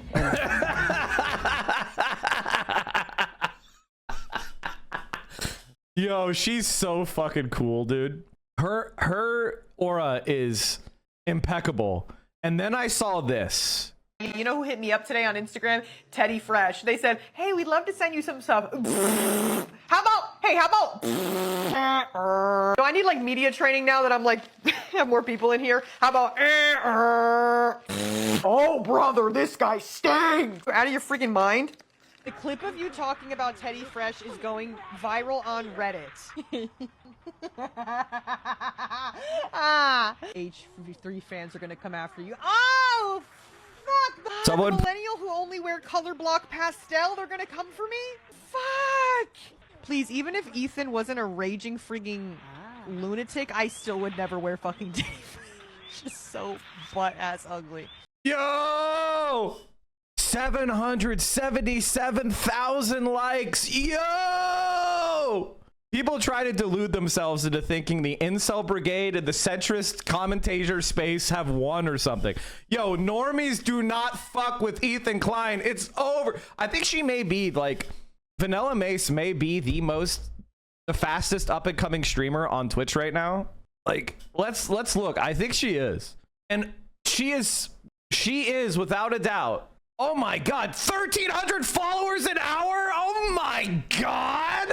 She's going vertical! I am so pumped. I am so pumped for her. Like, this is awesome, dude. Like, look at her hours and followers watched. That's crazy, dude. If you want to shout someone out, what you should do is shout out. You shouldn't just link their and the reason why is because they know I did it. All right, so don't follow her from the links, follow her from this. In fact, unfollow her. Oh, somebody already did? Okay, cool. Follow her through the shout out so she knows that I shouted her out. Watch the incel brigade swoop in to protect a clothing brand making kids clothes for adults. Vanilla Mace is funny as hell. Yeah, she's amazing. And like, the reality is that I think the big problem with places like Twitch is that they keep listening to Asmongold. If I could talk to Dan Clancy, I would say to him, support Vanilla Mace, shut Asmongold up if you want this platform to survive. The incel brigade is cooked. It's fully baked. They have nowhere else to go. They have no power. Oh, what's he gonna do? Go to Kick and then just give you money, except with a different coat of paint? Like, who gives a shit? People like Vanilla Mace are the only hope Twitch has of growth. Asmongold is death and stagnation. Vanilla Mace is growth. Here's another dipshit I need to deal with. Why can't y'all take a day off? So brave to dogpile a Jewish creator who has had the CPS and skulls sent to his house in retaliation for thinking Israeli civilians should be slaughtered 2 days after a terrorist executed 2 Israeli embassy workers. I love the paragraph just keeps getting longer. Which reminds me, chat, we have a new video out. Ethan Klein and Asmongold are attacking me for being right. Put out a video lying saying that you threatened H3. Huh? Oh, the carrot and the stick thing. Yeah, no, I never threatened Ethan. So this is Mike from PA who yesterday, and this isn't the first time, he's issuing threats of violence against me again, so it's not even his first time. Ethan, if I wanted to issue threats of violence against you, I just would say them. I know how to find you. I would just say them to you, but I'm not going to because I don't believe in violence. I don't believe in threatening some irrelevant, falling off dipshit who is the biggest source of new viewers. Like, making fun of you is a cash cow. Why the fuck would I want you to be hurt? I want you to stay healthy and keep crashing out. He has faced no repercussions. By the way, r/destiny. r/destiny. And he's logged into prestigious pair 636. Ethan! Ethan, you're logged into prestigious pair 636. Wait, what happened? For this, he should be permanently banned. It's not even a question. It's not even a question. Not even a warning. Because Twitch understands something called metaphorical language. And if you weren't a dropout and you actually paid attention in your 6th grade English class, you would understand that metaphors and idioms are used to make language a little bit more interesting to listen to than boring ass same bullshit. You use metaphor, you use hyperbole, you use idiom so that you can break up the monotony of just stating things plainly. This is called communication. I know, Ethan Klein, you're not very good at this. That's why your stream is about trying to cause fights with creators so you have relevance, you falling off pathetic fuck. And you look at the behavior, you look at the history of leftists calling for violence, which I showed in the content nuke. They do it openly on Twitch. I'm in the content nuke because Destiny was mocking civilians who got shot while waving a white flag. And I am calling for violence.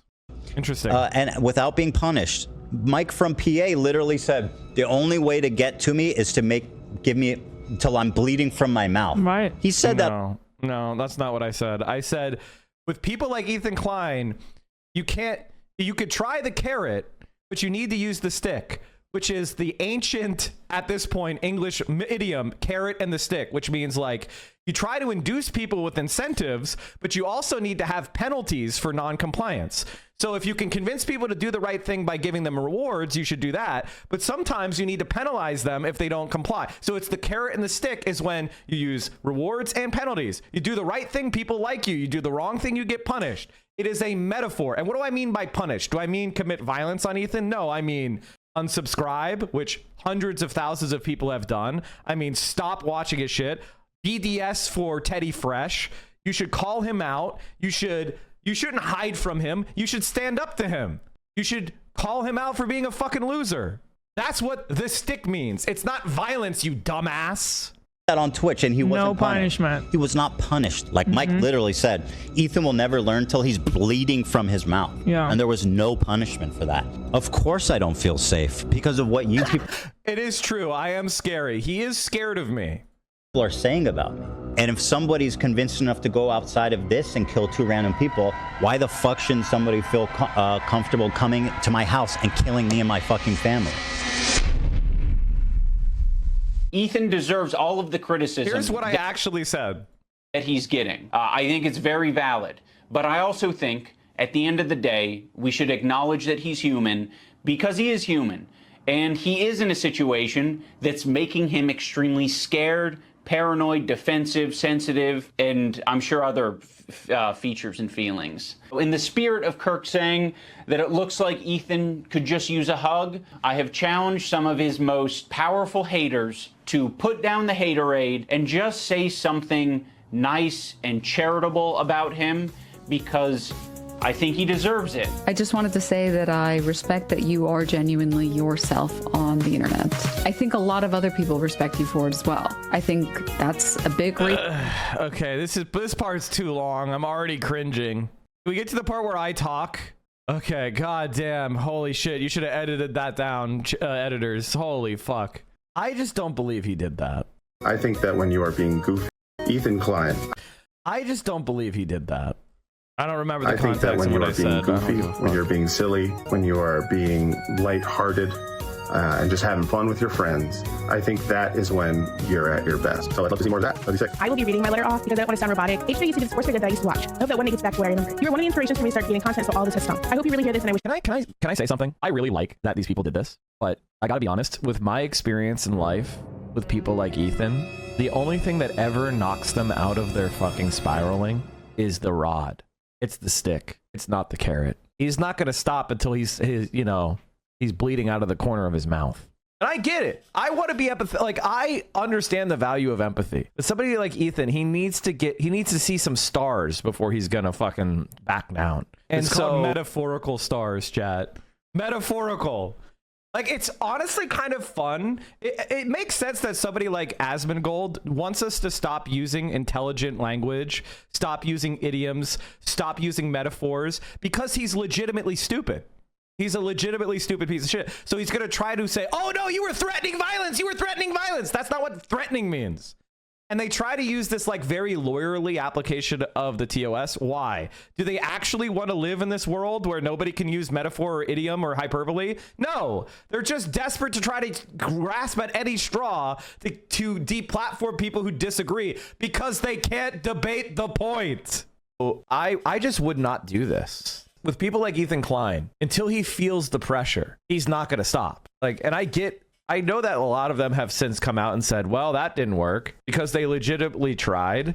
And so I don't think that they were wrong to try this. It's just with people like Ethan Klein, until he feels the pressure, he's not going to stop. And it's why I've spoken out against, like, I've said stuff about the crew that some people disagree with. And I totally understand why. And I respect you for that. But I think part of the reason why Ethan Klein feels so comfortable is because he's not getting enough pushback in his inner circle. If his inner circle were like rebelling and mutinying, like, he would probably have stopped this a while ago. But the fact that they're allowed to just get a pass means that Ethan feels comfortable. You got to step up the pressure. It's like, I'll give you an example of what I'm talking about. When you're can you, Hassan, ever be wrong? Yeah, I'll give you an example. Ashley Babbitt was killed in the January 6th attacks. And Hassan said that he was against that and it was excessive force.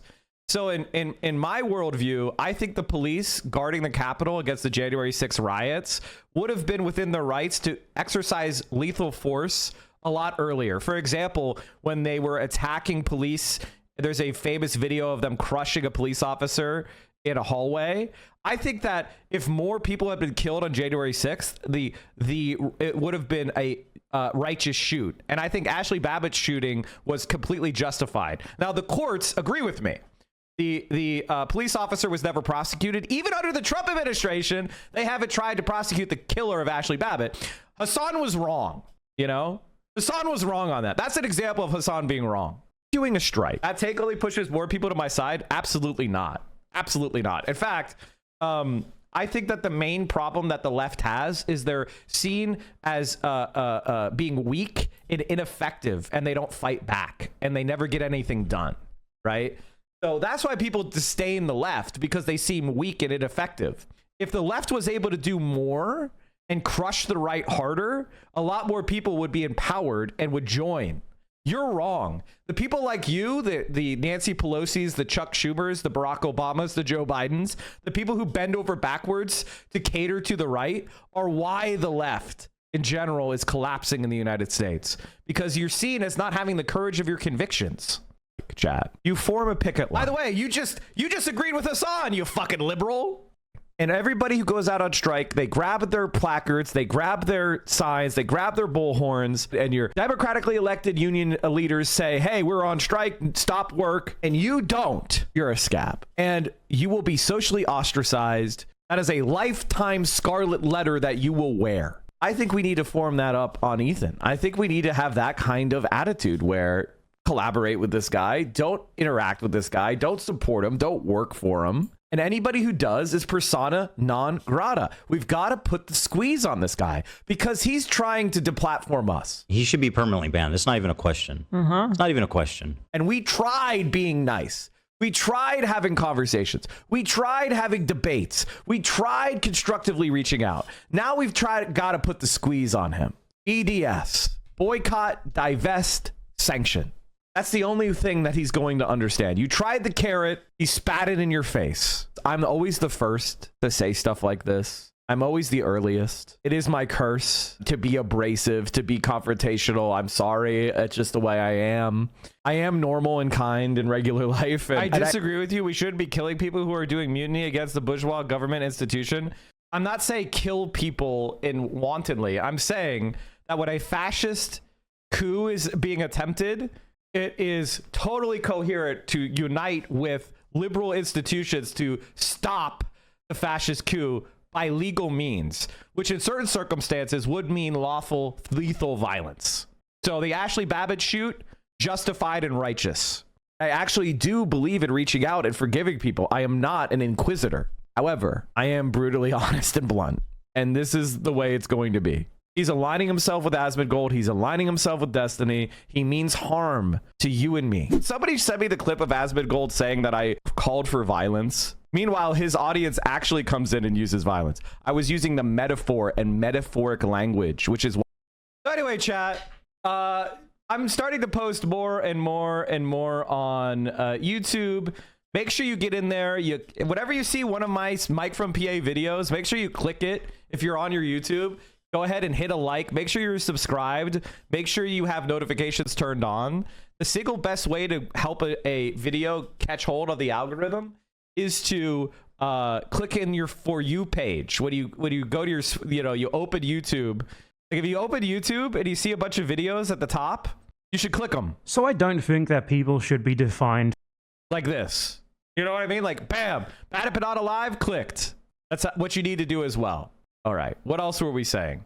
How else were we making fun of Ethan Klein? Oh, yeah.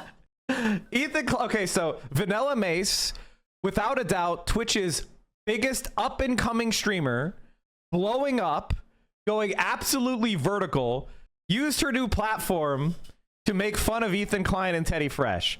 You fucking love to see it. I need to follow her. I need to follow Vanilla Mace immediately. What am I doing? Am I not following her? I need to follow Vanilla Mace immediately. I think I am. Hold on.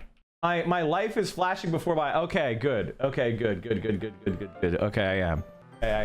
I was like, why the fuck am I not here as a famous... What the fuck is this? I'm a famous follower. I should be on there. It just hasn't updated yet. Copium. I've been giving thumbs up to all your content I see on YouTube. I'm 40, so I don't know the TikTokers, so I can't help you there. Hell yeah, dude. Am I losing weight? Yeah, I've lost some weight. I'm down about 21 pounds since I moved from Vegas. So that's pretty good. I got to the fattest I've ever been in Vegas. Holy shit, did I get fat? I had a Korean barbecue place across the street, and we were smoking a lot of weed. So so as you can see, you combine smoking a lot of weed with Korean barbecue across the street. All you could eat. So we were on Fremont Street. We took some friends to Fremont Street, and there was like, I can remember the moment where I was like, okay, I need to stop smoking weed. And and there was like a street scale where it was like, guess your weight shit. And it was 20 pounds more than I had ever seen on a scale. And I was like, oh, this scale must be broken. That was my cope. So since then, I've pretty much avoided the weed, and we've been having more healthy habits. I've been inspired by how much you've been roasting Asmon. I need to get my life in order. Yes, you do. If you have a filthy room, you don't have to clean the whole thing in one sitting. Just try to clean a part of the room. Maybe it's, I'll clean off the end tables. I'll clean off my desk. I'll throw all the dirty clothes into a hamper. Just pick one thing, one task. Don't try to say, I'm going to clean my whole apartment. Just be like, I'm going to clean the dishes and put them away. You don't have to clean your entire kitchen. You don't have to clean out the fridge. You don't have to vacuum the whole place. Just pick a room or a part of a room and just do it. And just do one thing every day. Clean your room, bucko. Unironically, that's the only part of him that is any good.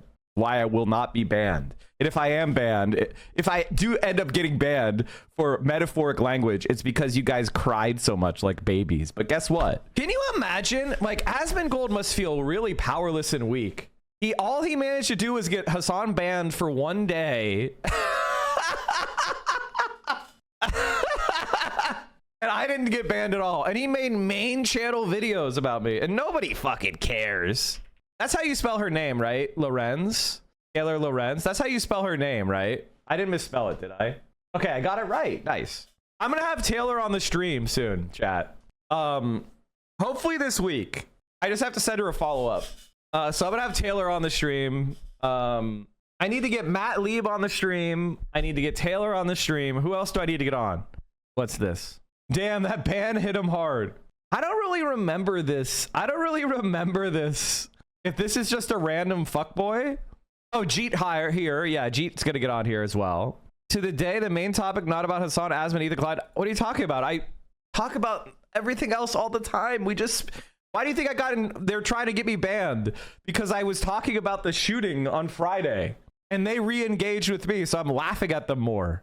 He's not lying. He doesn't know how many hours there are in a day. 12-hour ban. Twitch is cooked. And then chat, I wanted to show you this. So Hassan immediately went on to YouTube and posted a video where he talked about it, right? That the Israeli government is doing justifies, if you're watching this, that means I just got banned. As in, I got a temporary 24-hour suspension. And we're back together on this deep, up-close, and personal YouTube video. Welcome back to the Hassanabi channel on YouTube. Now, some of you are probably wondering, considering that there's a lot of back and forth going on online about why I got banned once again. Well, you might have actually heard the truth. I got banned specifically because I covered the motives of the Israeli embassy staff shooter, which apparently, according to Twitch terms of service, dictates a suspension, even if I critically examine the manifesto, which is precisely absolute dog shit, bullshit, fucking rule. It's baby shit. I think the thing that really bothers me about Twitch is that they just free roll. They just are making this shit up. This is not in any other. I'm pretty sure this is not in YouTube's terms of service. Why did they add this? It's just they're fucking stupid. They should just be like, there are news shows. Deal with it.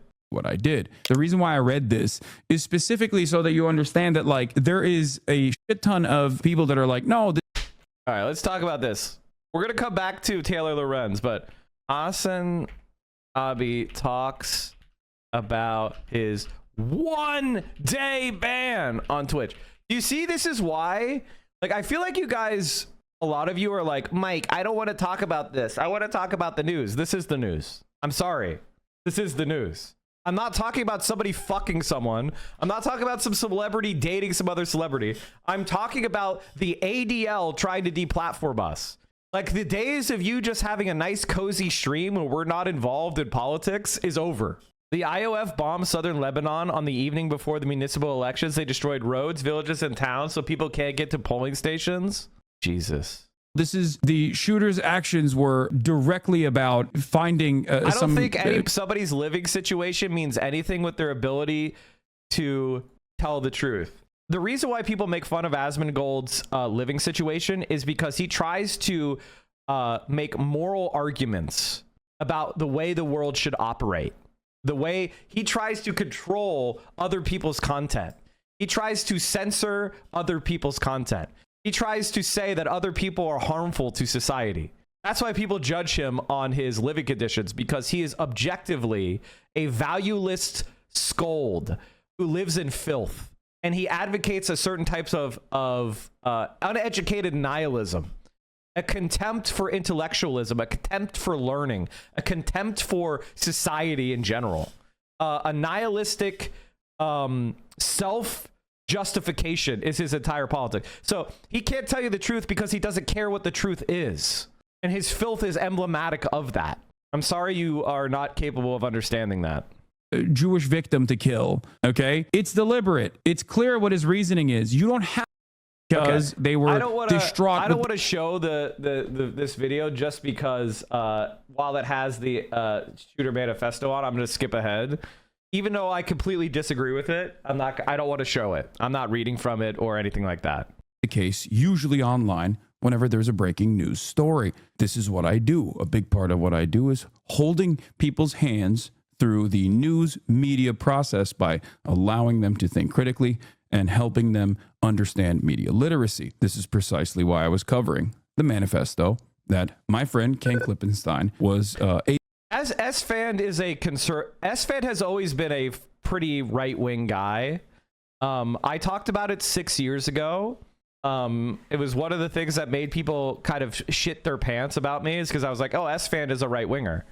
A lot of his, he continually supports Donald Trump, and he supported Donald Trump for 8 years. Like, he's a right-winger.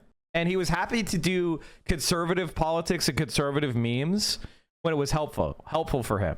The reason why he's saying we should get rid of politics on Twitch is because he's trying to attack Hassan.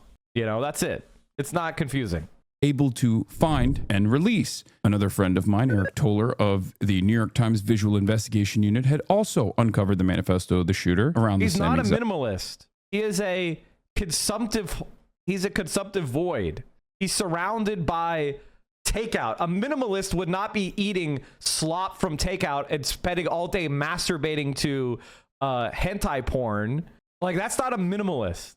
He is a consumer.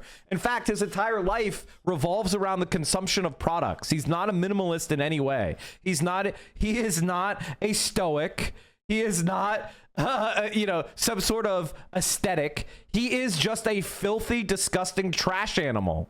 Exact time, and he had also released it on his Twitter page. The reason why I'm bringing this up is because this is my favorite post I've gotten yet. This is my favorite post I've gotten yet. Bro, you can't be serious right now. This is your fucking avatar, bro. You can't be serious. You can't be serious, bro. You got fucking bullied. Are you still getting bullied? Are you still getting bullied like right now?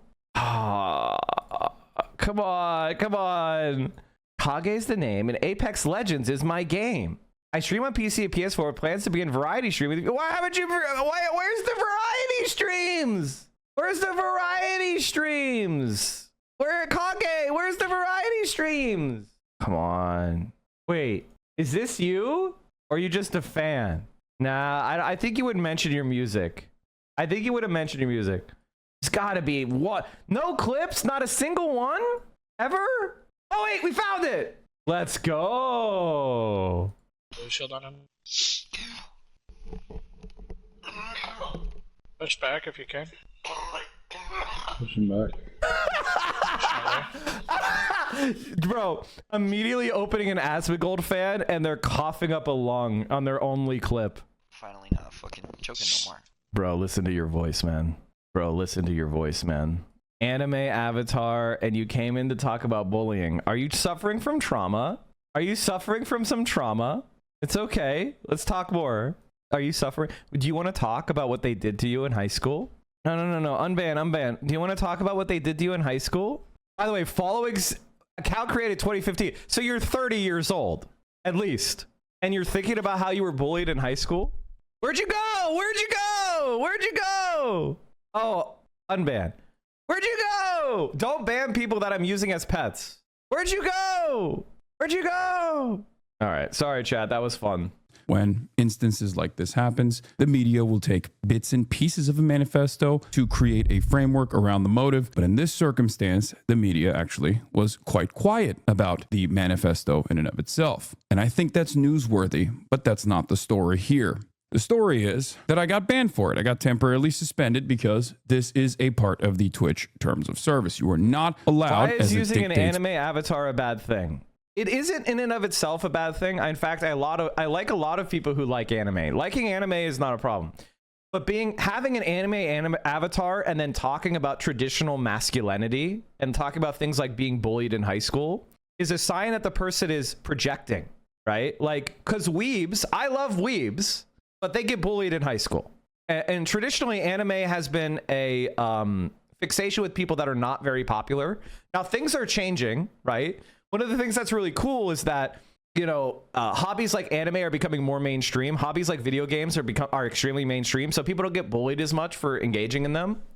But if you're like in your 30s and you have an anime avatar and you're talking about high school bullying, you were bullied. You were bullied. And so that's why we make fun of them. Anytime somebody has an anime avatar and then they're a Nazi, they're a basement dweller, they're a failure, they're a loser, right? So we can make fun of them and laugh at them. I like anime. Well, I don't personally like anime, but I like people who like anime. There's nothing wrong with liking anime in and of itself. But, you know, anime avatar talking about bullying, they got bullied. They got bullied. It's right here in front of me to even show a violent extremist manifesto on stream. Also, it's a lolly on top of all of that, which means pedophilia is highly probable. While denouncing it. This, I think, is not good for news and press freedom. And I said on Twitter, I'll take the suspension, but I hope Twitch changes its policy in the future. And I do believe they might. Having said that, how do we get here? Especially considering that I had covered manifestos of the Cybertruck explosion. First off, I am not under duress or hostile influence or control. My first car was a 2008 Black Mustang V6 for verification. The Luigi Mangione. By the way, chat, I didn't cover any of these manifestos, although I do believe I read Luigi's letter when it was reported in the press. I didn't cover any of these shooter manifestos because of this TOS rule. I waited till that's why I didn't read this guy's manifesto. I knew about this, so I did not do it. Alleged Luigi manifesto letter. Good point. He's innocent. But I knew about this rule, so I didn't do it. And so when Hassan got banned, I wasn't surprised. But I think it's bullshit. I think it sucks that we're censored from talking about the news on Twitch. I wish Twitch had the same kind of TOS as YouTube does as far as content. Like, let me talk about adult subjects. And like, part of the reasons why Twitch sucks is the biggest streamers have no idea how Twitch sells ads. They don't know what they're talking about. Like, Asmongold does not know how Twitch sells ads. And I would happily debate you, Asmongold, because I know you do not know how Twitch sells ads. The answer of how Twitch sells ads is very important. Nobody just buys ads on Twitch. I'll say that again. No, there is no way to just buy ads on Twitch. Whereas on YouTube, you can just buy ads on YouTube. Now, is that stupid? Yes, it's extremely stupid. It's extremely stupid that Twitch does not sell ads on its own. It's extremely stupid that Twitch, outside of some exceptions, there are some exceptions where you could buy special stuff just for Twitch. But in general, most ads on Twitch are not just buying ads. People don't buy ads on Twitch. They just do not. If somebody wants to challenge you, try to buy ads on Twitch. Go try to buy ads on Twitch right now. I could buy ads on YouTube right now. I could buy ads on YouTube right fucking now in 2 clicks. Try to buy ads on Twitch. When Asmongold is talking about ads, he's making shit up. Everything he's saying is made up. He doesn't know what he's fucking talking about. He's an idiot. He's just making shit up to justify his deplatforming attempt because he can't debate Hassan, which is why he's scared to debate Hassan. What was my job before Twitch? I was a political consultant, and I also worked in the Committee of Urban Affairs. My formal education is in law, but I ran for office in 2014 instead. So, and I worked in policy. I worked various political jobs, like I was a finance director. I was a political director. I helped recruit people to run for office. And then before Twitch, I worked for a show called The Majority Report with Sam Cedar as a producer. And that's what motivated me to start streaming in 2019. So my education, you know, and experience with politics is direct and personal. What do you mean by buying ads? You mean they don't like AdWords or service buy ads like Google? Correct. You cannot buy ads on Twitch. Try to buy ads on Twitch. Buy ads on Twitch. Go ahead. Let's try. Get started with Twitch ads. Okay. Amazon ads. How can I advertise on Twitch? Contact us to get started. self-service via Amazon DSP. So in other words, you cannot just buy ads on Twitch without going through a very long process. This is the worst part of Twitch, and thing I hate the fucking most is they don't actually let you buy ads easily on Twitch. It's stupid. They just make shit up about advertisers at Twitch. They don't know what they're talking about in kind of like a basic way. Manifesto. I do apologize for any strife or traumas, but it had to be done. Frankly, these parasites simply had it coming. The Wisconsin school shooter manifesto. Some people think kind of do. I'm gonna just skip over these. Okay. Flat went on CNN only hours after the shooting had taken place to make incredibly slanderous statements about me. No way, you are the Mike in Majority Report? I was. I stream my own shit now. I'm more of a Michael Brooks guy than a Majority Report guy. So when Michael passed away, Majority Report kind of drifted away from my position, and I've kind of drifted more left as well. I still like Sam Cedar and I still appreciate the Majority Report, but they're more right wing than they used to be, and I like them. It's just without Michael, without Jamie, it's more right than it used to be. So it is what it is. Like, and by the way, people getting mad when I say right wing, it's all relative. Right wing compared to me, right wing compared to what Michael believed. I mean, there's still left wing people on there like Matt Leck, who I adore, and I like Majority Report. I like Sam. It's just not the same show as what the show that I worked on, or the show that I watched. Stating that I was responsible for this. My rhetoric was responsible for this. They fill an important role in the pipeline funnel. I agree completely. The thing I love about Majority Report the most is that they show you that you can be a shit lib without spending all your time punching left. You actually can be a sock dem who doesn't spend their time on anti-communism and anti-socialism obsessively. That you could actually criticize American foreign policy. You could actually criticize Israel. You don't have to just hyper-focus on trying to punch left. That is why they are a great member of the pipeline, and that's why they're in good standing with everybody who's left-wing, even though I disagree with them on things. That's the important pipeline that they serve. Let's take a look. All of us need to call it out. I'm thinking about the New York Times doing a gauzy profile a few weeks ago of this gamer, Hassan Piker, who regularly employs awful genocidal rhetoric against Jewish people in the Jewish state. This is slander through and through. I do not apply awful. You should talk to Dave Legend and Celtic Thickness, communist streamers on Twitch, and they are very eloquent. They sound familiar. Celtic Thickness or something like that. I don't know how to pronounce their name. I'm sorry. Full genocidal language towards Jewish people. I don't believe. All right, we got to back this up. Sorry.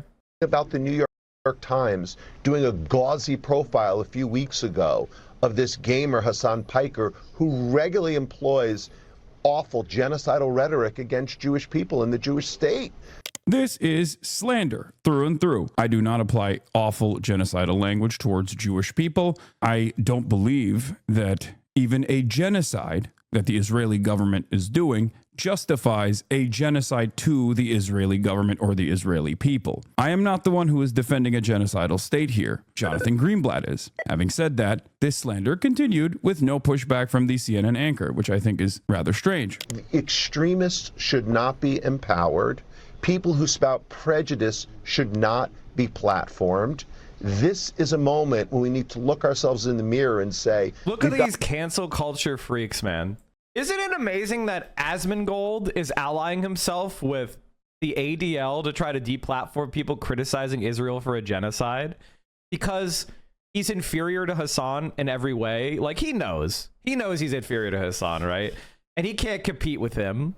Like, as long as Hassan's on the platform, people are not going to be like, his clout only gets him so far, right? Like, he's not going to get mainstream credibility. Asmongold is going to remain on Twitch. Like, he's never going to be interviewing with people that matter, right? And people don't, and like, even Trump, I don't think Trump wants to be in the same room with Asmongold. Like, you know what I mean? Like, he would have to shower. He would have to, like, they just don't want to associate their movement with somebody like Asmongold. Like, that's just a fact, right? Like, Donald Trump would want nothing to do with him. Aiden Ross, sure. XQC, maybe. I mean, he was on Aiden's stream, so, but like, Asmongold? Nah. Got to stop this because the consequences are deadly. Here, Jonathan Greenblatt was making an implication that my rhetoric was responsible for this Israeli embassy staffer shooter going out and finding Israeli embassy staffers and shooting them. This is ridiculous. I do think one of the things that's really important to note here is that the term anti-Semite and anti-Semitic is basically losing all value. And this enables the far right. Is if you're saying that I'm anti-Semitic or Bernie Sanders is anti-Semitic or AOC is anti-Semitic or Hassan is anti-Semitic, you've basically destroyed it as something that people care about because no one believes you anymore. So when actual anti-Semites like Nick Fuentes are around, people just don't care. And so what you've done is you've allowed hate to grow because you have trivialized the statement. And honestly, even liberals know it's bullshit. It doesn't even work with liberals anymore. I mean, the New York Times doesn't even care. Like, the ADL said they did a gauzy profile of the anti-Semite Hassan, and no one cared.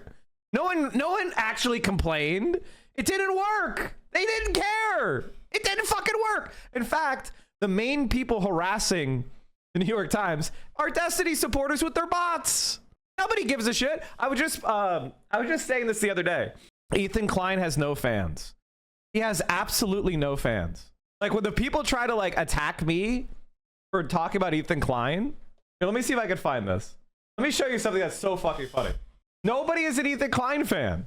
Like, if they're attacking me supposedly because of Ethan Klein, and you actually go and look at who these people are, like, it's just the most pathetic shit I've ever seen in my life. Hold on, let me see if I can find it. Hold on. Here's a perfect example. I said Ethan Klein has become the puppet of some of the most malicious places on the internet. Ethan, I know you're reading this. Not everyone is against you. We all just want you to get help and take care of yourself. You know that I went out of my way to help you, and I don't have any sort of beef with you. The fact that you're lashing out like this is so sad, because he like freaked out over Taylor Lorenz. And when people like try to like yell at me, I look at them and they're never Ethan fans. Every time I look at someone and they're not an Ethan Klein fan, it legitimately gives me mirth. It makes me laugh. Like, I am in a constant giggle fest because of how Ethan Klein has no fans.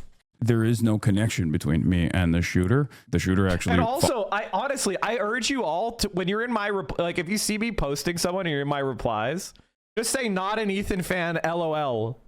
Because it's awesome. I want Ethan Klein to have to deal with the fact that nobody likes him.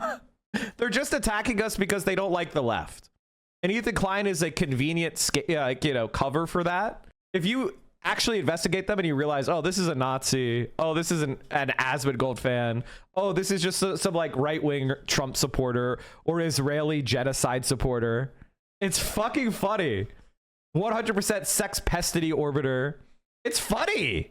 Followed a bunch of people. I was not one of them on Twitter. He was not following me. What the do you mean? He was, however, following a bunch of, he was following Joe Weisenthal, you know what I mean? To Jonathan Greenblatt's statement, I replied with, Israel is an apartheid state doing a live stream genocide. I think it's wrong and dangerous to conflate these heinous actions with Jews and Judaism. The Apartheid Defense League doesn't, because they think they can improve Israel's standing by silencing its critics. It, however, will not change the truth. And this is important to note, because that's not where the story ends. During my coverage, there were a lot of people that stated that perhaps the embassy shooter was maybe a false flag operation. I do not believe that. Part of the reason why I covered the manifesto was precisely for this reason, to make sure that we understood the motives and we understood exactly what the shooter was intending to do. But that wasn't enough. There were the likes of E.L. Jacoby, a Hosborough guy on Twitter who lies at the behest of the state of Israel quite frequently, saying, breaking, Hassan Piker, hailed by the New York Times as the future of progressivism, tells his audience that the DC attack might have been a false flag, then immediately says the guy was genuine with his actions. This is glorification of terrorism. Now, these two things, these two statements here are at odds with one another. But what's actually even crazier is that this is a 37-second video that is attached to this statement. Let's take a look at that 37-second video. But like I'm not Mr. False Flag at all, but like every single thing that he did in the aftermath of the shooting is your thing broke. Hold on, let me look at this. By the way, this is very important. Is so fucking crazy that it's like you could not have fucking designed a incident like this. You could not have designed a better false flag incident like this. I'm not saying it is a false flag incident at all. I'm not saying that. I think this is just a one dude who is genuine in his actions and maybe, you know, a little bit brain broken. Okay. Most people that read that's literally the same. I have the same exact opinion. It's not a false flag, but it was stupid because it actually helps Israel. You did not, like, he did this and he didn't plan it out. I don't think this guy sat down and really thought about the consequences of his actions. I think he got I thought he got really angry about the genocide. It was disgusted. And then he turned that into some sort of, like, you know, I don't know if he's struggling with mental health issues or what. And he turned that into violence. And that violence is ineffective and wrong. It's, you know, and just because he justified it with the horrific crimes that Israel is committing doesn't mean it was effective. Doesn't mean it was a good advocacy. It was bad. It's called adventurism. We don't support adventurism. Attacking two low-level staffers is a stupid move. And what has happened? They've used it to distract from the genocidal crimes they're committing. The fact that they just shot at diplomats, European diplomats, Israel's fucking soldiers. Instead, we're talking about this.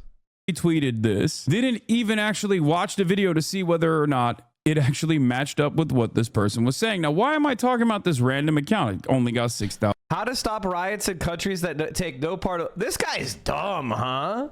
People in different countries don't like it when pro-Hamas and pro-Israeli protests happens in places that have nothing to do with action. How do we calm down the situation to stop dangerous political riots? What countries have nothing to do with Israel-Palestine? Be specific. Be specific. What country has nothing to do with Israel? What country has nothing to do with Israel? Where there are dangerous political riots. Like my country, Norway.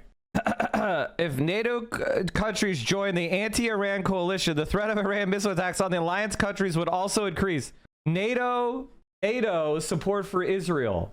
Hold on, let me see if I can talk about this. NATO has been, here you go.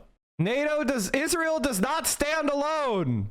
Allies express solidarity with Israel, making it clear that it has the right to defend itself with proportionality against these unjustifiable acts of terror. They call for Hamas to immediately release all hostages and for the fullest protection of civilians. Allies also make clear that no nation or organization is to seek to take advantage of the situation or to escalate it.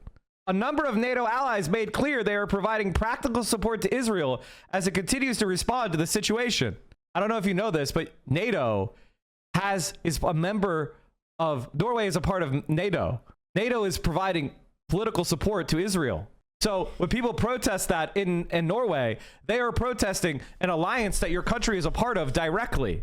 I'm sorry that you do not know basic politics. They are totally justified in protesting that. Also, your country is a part of... Oh, here's another one. Norway's sneaky arms exports to Israel. Norway also... BDS Norway, a group supporting the Palestinian call for boycott, divestment, and sanctions, held a die-in protest in a plaza in front of the Norwegian parliament. Nammo, short for Nordic Ammunition, is an arm manufacturer in which the Norwegian government owns 50% of the shares. While Norwegian law prohibits direct sales of weapons to countries engaged in armed conflict, including Israel, Nammo's wholly owned US-based subsidiary, Nammo Tally, sells anti-tank rocket launchers and explosive armor-piercing bullets to the Israeli military. A 2012 report by Norwegian's People's Aid details this and other loopholes allowing arms sales to Israel. So it looks like your government is directly selling weapons to Israel. I think the main problem for you is that you're just kind of ignorant and you don't really know what you're talking about. So when you see people who do know what they're talking about, you think I have nothing to do with Israel, therefore my country has nothing to do with Israel. And unfortunately, that's not the case, which is why people are protesting, so that people like you can learn the truth, that your government is actually doing this genocide and helping kill kids, that it needs to stop. Sorry. 1,000 likes. It's not like I get to check a box that stops Israel. Yes, you do. It's called laws. The government of Norway could simply say, this subsidiary cannot sell any more weapons to Israel. Like, do you not? I mean, again, the problem here we have is that you're uneducated, which is okay. It's okay to be ignorant. It's okay to be uneducated. I'm uneducated about a whole bunch of shit. If somebody told me to explain the history of fucking bluegrass music, I wouldn't know. But if I came in front of a bluegrass musician and started being an ignorant asshole and started trying to talk to them as if I knew what I was talking about, they would rightfully call me an idiot and an asshole, right? So if somebody says, Mike, what's the history of bluegrass? I would say, I don't know. I don't know anything about that. So like the problem is you and Asmongold and the centrist slop tubers that you watch, they don't give a shit about this. The reason why they're talking about it is because a lot of people do care because they're seeing a lot of kids get killed and they're passionate about it. So there's a lot of passionate intensity over this topic. So the disgusting slop tubers and scum like Asmongold, they see all this passion from normal human beings that hate to see kids killed, hate to see exploded children, murdered babies on their screens, and they're protesting and fighting and posting about it because they hate it so much. And these parasites, because they understand the algorithm, are injecting themselves into these conversations because people are passionate and we care. And so he's using that to get more algorithmic boosts. He's that cynical. He's that disgusting. And you're rewarding that. Why are you rewarding a scumbag like that? He's not even funny. He's not good at video games. He's not interesting. He doesn't even piss me off. It's just pathetic. And honestly, if you want Asmongold to stop talking about this stuff, you need to unsubscribe. I retweeted, I said a fascinating phenomenon nowadays is watching people clip things in context that I'm saying and then turn around and simply claim that I'm saying the opposite. You're still talking like I'm supporting your enemy, like I've told you I don't like Israel either. But you do, though. But here's the thing. And the thing is, like, I'm not going to baby you. I'm not like everyone else. This is why I'm popular, because I don't baby you people. This isn't the place where we baby idiots like you're used to. Here we treat you. This is the way people think about you, but they're too polite to say. I'm going to say to you, you're stupid. You're ignorant. This is why you're alone, because most people just so, oh, this guy's annoying, and they don't ever talk to you again. I'm going to tell you what they're thinking behind your back. You're an asshole. You're a loudmouth. You don't know anything. Your problems are your fault. And the thing is, you're going to be mad at me. You're going to hate me. But later, when you're alone, again, another night alone, you're going to start thinking about what I'm saying. And you're going to go, huh, maybe he has a point. The reason why people care about this stuff is because they believe in things and they care about things. Now, you were raised in a cultural environment where caring about shit is cringe. And so you got scared to ever care about things because you didn't want to be considered cringe. You didn't want to be on a cringe compilation. You were frightened into becoming a permanent adolescent because trying to be nonchalant, trying not to care about anything is what kids do because they're scared, because they're teenagers and they don't know, they don't have a sense of self yet. You've been locked into permanent adolescence. I see your age. You're at least in your 30s and you still think about things like a child. And so the reason why people are protesting in Norway against the genocide is because they believe in human rights. They don't want to see kids killed. They don't want to see their government's money sent to do a genocide. They believe in human rights and humanity, and they want to live in a better world where people are taken care of. And they fight for that because everything good you see in your life today, all the things that are taken care of, are because people like them fought before, and they were not worried about being cringe or whatever the fuck. And they cared enough to learn about the world. They cared enough to be an adult. And the reason why you're alone, the reason why you're alone in your life, the reason why you don't have a girlfriend is because women like men who have a purpose and have a passion. And you were taught by the cringe compilation people you watch that caring and being passionate is risky. You're afraid of being rejected. You're afraid of coming across as cringe. Guess what? It doesn't matter. You can come across as cringe in a conversation with a woman, and then 2 hours later, you could be dating her. This is what you never learned. They're also terrified to try because they might lose. They're so scared to think they could ever accomplish anything that they become nihilistic to cope. I mean, you're nihilistic because caring involves failure, but guess what? Failure is just the first step to success. Like that's the thing that's very funny. You didn't have an adult, and I honest to God don't think you've ever really met a man. Let's personally bully the guy for his opinion. Seems like a great environment. Listen, I don't like cringe fucking losers who are scared of their own shadow and are too ignorant and stupid. I'm sorry. If you like those people, there's plenty of places for them to get babied all day. Sometimes you have to try a different strategy with these people. Also, as a woman, I could say we overlook a little cringe. We've been taught to overlook a lot of things about men. Of course. Of course. By the way, this isn't bullying. Bullying would be me excessively targeting you over something that you can't control, or basically using you for my own like sadistic joy. I'm not bullying you. I'm telling you the truth. I'm being blunt. You confuse being blunt with bullying. I'm not bullying. I'm telling you the truth for the first time in your fucking life. Opposite of what I'm saying in the clip. This is a 37 seconds long video, and this dumbass lied about everything. Why am I bringing this up? Great question. It's because the first day of your life. I literally worked road construction. I literally worked in road construction before I went to college. I've literally run a jackhammer. I've literally worked in road construction. And that stretch of my life, that 2-year stretch of my life, because I resigned my commission because I opposed the Iraq war. Which you don't know what that means, which is fine. You're stupid. I know a lot more about everything than you. I basically gave up my dreams because I opposed the Iraq war. And then I went and worked fucking manual labor jobs before I eventually went back to school. And then, you know what? I found another dream. And then, you know, and it is what it is. The idea that I'm not like your typical streamer. I didn't become a streamer at 18 and never had a job and I'm uneducated. That's not me. That's the people you watch. That's not me. You're projecting. I'm not a fucking music school dropout like Destiny. I'm not a WoW shut-in like Asmongold, right? Like, I am not a sex creep like Tectone, right? This is not me. Those are those people. Clip formulated by this account, which stated, Hassan Piker, star of Amazon's Twitch, says the attack sure looks like a perfect false flag. Wink, wink, nudge, nudge. The guy was genuine with his actions. How fucking absolutely gross is it that this is currently being streamed right now to 40,000 people? Then it turned into this. Hassan Piker, hailed by the New York Times, the future of progressivism, tells his audience that the DC attack might have been a false flag. And yet, here is Jake Tapper retweeting this. So I guess Jake Tapper, one of the most important members of the media, who just came out with a book talking about how the media narratives did not match up with what the people were seeing in terms of Joe Biden's senility, is still... I was your defender until you attacked. Oh no. Oh no, you're no longer my defender. Oh no. I've lost my defender. You're talking about like I'm supporting your like I've told you I don't like Israel either. Well then maybe you should get your shit together. Maybe you should get your shit together.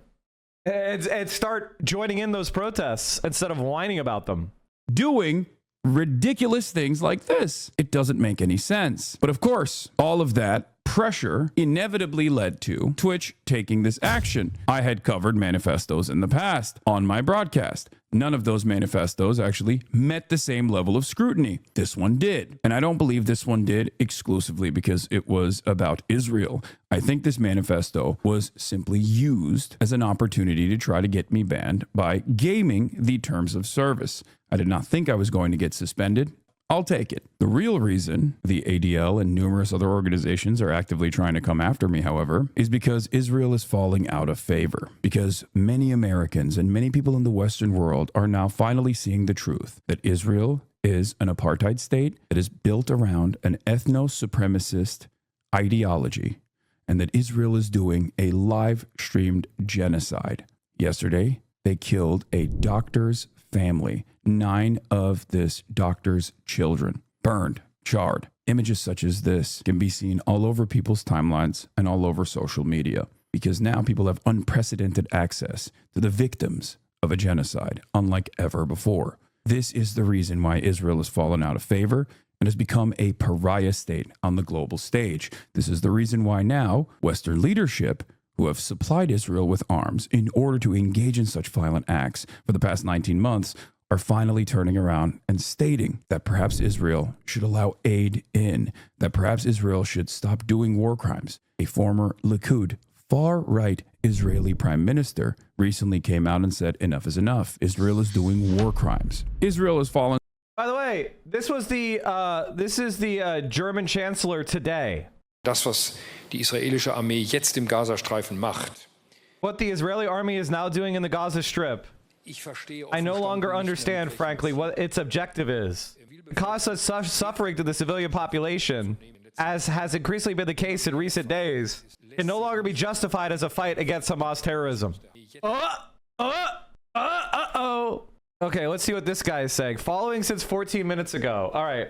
How do you make thinly veiled death threats and think you're fighting the good fight? No hate. I'm just genuinely curious. What were my death threats? What were my death threats? Who did I make death threats against? I don't care enough to go back and find the clips. I only know what I've seen. Devil Jin, whatever you think you saw, you were lied to. You were fed a narrative and then a clip was played and you believed it. There's a reason, like when somebody spends 20 seconds and that's all they cover, they're lying to you. Also, Grant Wiggo, why'd you call pro-Palestinian protesters pro-Hamas if you're not actually if you're not pro-Israel? I think you got caught is what happened. What happened? What happened? Pro-Israel leftist is not a thing. Yeah, of course not. I think both sides are committing terrible crimes. No one is correct. Yes, that's why you're an idiot. That's why you're an idiot. Is like Israel is occupying a civilian population that they ethnically cleansed and put into a concentration camp, and they're killing indiscriminately men, women, and children. There's no both sides here. One side is targeting 2 million civilians for death.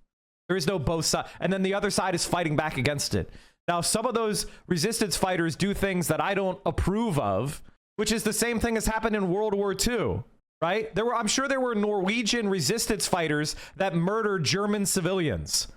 I don't think the Norwegian resistance is the same. Norwegian resistance is the same thing as the Nazis, even though they committed crimes or did things that I might not approve of. The fact that you're trying to equate the two shows that's what you do if you're on the side of the Nazis, is you equate the Nazi oppression with the resistance to it. That's called being pro-Nazi. So when you justify what Israel's doing to civilians and you equate it to the resistance to that, you are doing pro-Israel propaganda because you get to wash your hands of it and say it's a war. Terrible things happen in war. I have nothing to do with that. When in fact, your government does have something to do with it. And Israel is doing something that's far worse. Yeah, which is wrong. But historically, Muslims invaded the Middle East. No one is right. Islam comes organically from the Middle East. If anything, Christians invaded Norway.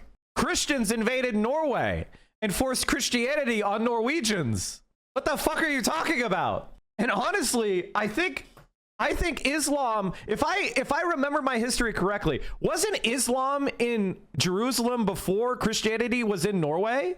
Let's go look at the history. Maybe I'm wrong on this. Let's look this up. When did Islam spread to to Palestine? 7th century CE. Okay. 7th century CE. So it's the 600s. When did Christianity spread to Norway? The 9th century. As I said. So in other words, you stupid fuck. Palestine was Islamic 200 years before Norway was Christian. What are you talking about? What are you talking about? I know your country better than you do. I know your country better than you do, dummy. How does Norway have anything to do with Palestine? You just brought up Islam invaded the Middle East as a justification for Israel committing genocide. And then I just showed you that Islam in Palestine is older than Christianity in Norway. Would you justify killing Christians in Norway 1,000 years later? I don't think you're very intelligent, man. I gotta be honest with you. The point is that Islam is organic and it came out of ancient history and spread into Islam. It spread into the entire region in the Middle Ages and before the Middle Ages, in the early Middle Ages / late antiquity. That is ancient fucking history. And you can't use ancient history to justify exterminating a population today in modern times where we have, the Convention Against Genocide with Israel signed.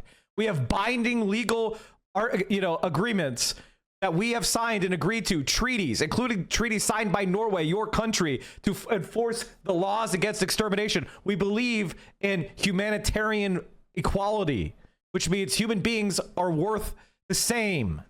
You just don't get how this works. Wow, what an argument. We need to go back to IQ-based immigration. Anyone below 115 IQ gets denied entry. Your name is Toenail Eater, dude. Your name is Toenail Eater. I'm going to show you something that you're going to not like. Conservatism and cognitive ability. Conservatism and cognitive ability are negatively correlated.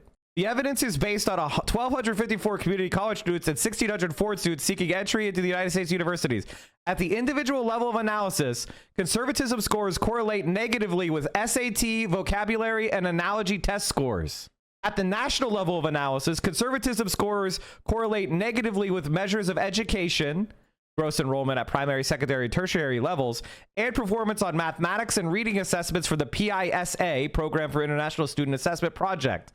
They also correlate with components of the Failed State Index and several other measures of economic and political development of nations. Conservatism scores have higher correlations with economic and political measures than estimated IQ scores. So in other words, conservatives are dumber. I don't know. I mean, it's a meta-analysis. The purpose of this paper was to examine the evidence relevant to the hypothesis that lower cognitive ability is associated with high conservatism. This hypothesis can be derived from the theory that sees political conservatism as motivated cognition, and from Wilson's dynamic theory of conservatism. Our evidence supports this hypothesis. Conservatism correlates negatively with measures of cognitive ability and educational achievement at both individual and country levels. That is the fact. We're just too polite to say it, except I'm not.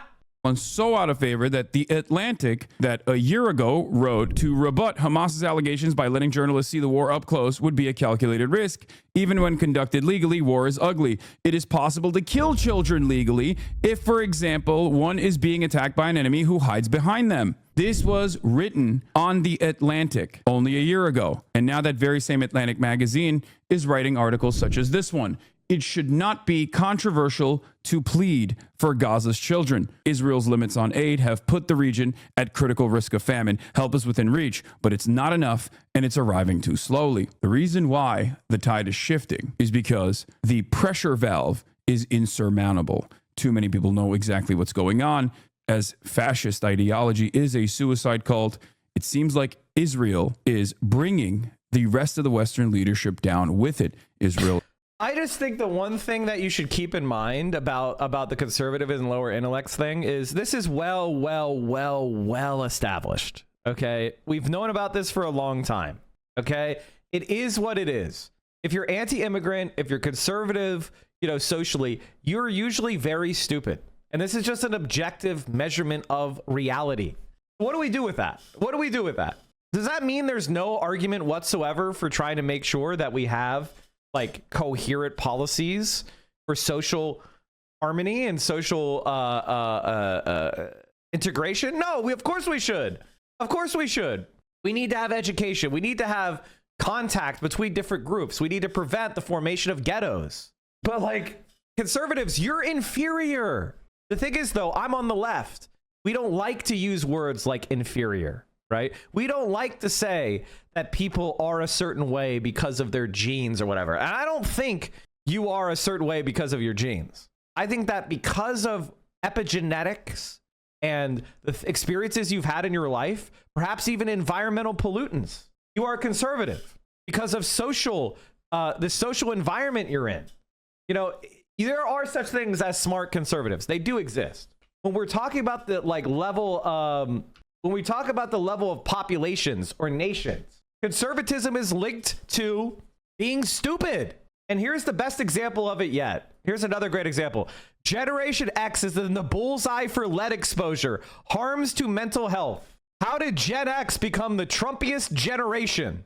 So when we look at our own national politics, the most Trumpian generation is the generation that has the most brain damage from lead poisoning. This is not a mistake. This is not an accident. When your brain gets damaged by environmental pollutants like lead, it makes you more conservative. We can see it. We can see it. Now, it doesn't mean that all Gen Xers are brain damaged. It doesn't mean that all Gen Xers are conservative. I know a lot of really awesome Gen Xers. But when you're talking about the population as a whole, Gen X, brain damaged. Gen X, Trump. This is just evidence. Facts don't care about your feelings.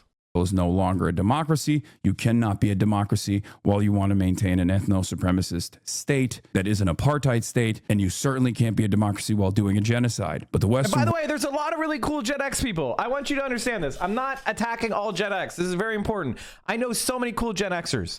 But what happened to your generation is there was unregulated lead poisoning from leaded gasoline that got spewed into your face as a child. And a lot of people got brain damage from it. And when you get brain damage from lead, you know what happens? Here, let me look this up. I'll show you. Lead poisoning and like symptoms. I can show you this. Hold on. Lead poisoning, developmental delay, learning difficulties, irritability, difficulties with memory or concentration, headache, mood disorders, reduced sperm count and abnormal sperm, miscarriage, stillbirth, premature birth in pregnant women. Like, this is, like, it is what it is. Irritability. That's why they like Trump. It just is what it is. And so we banned leaded gasoline, thank God. And so millennials are the most anti-Trump generation.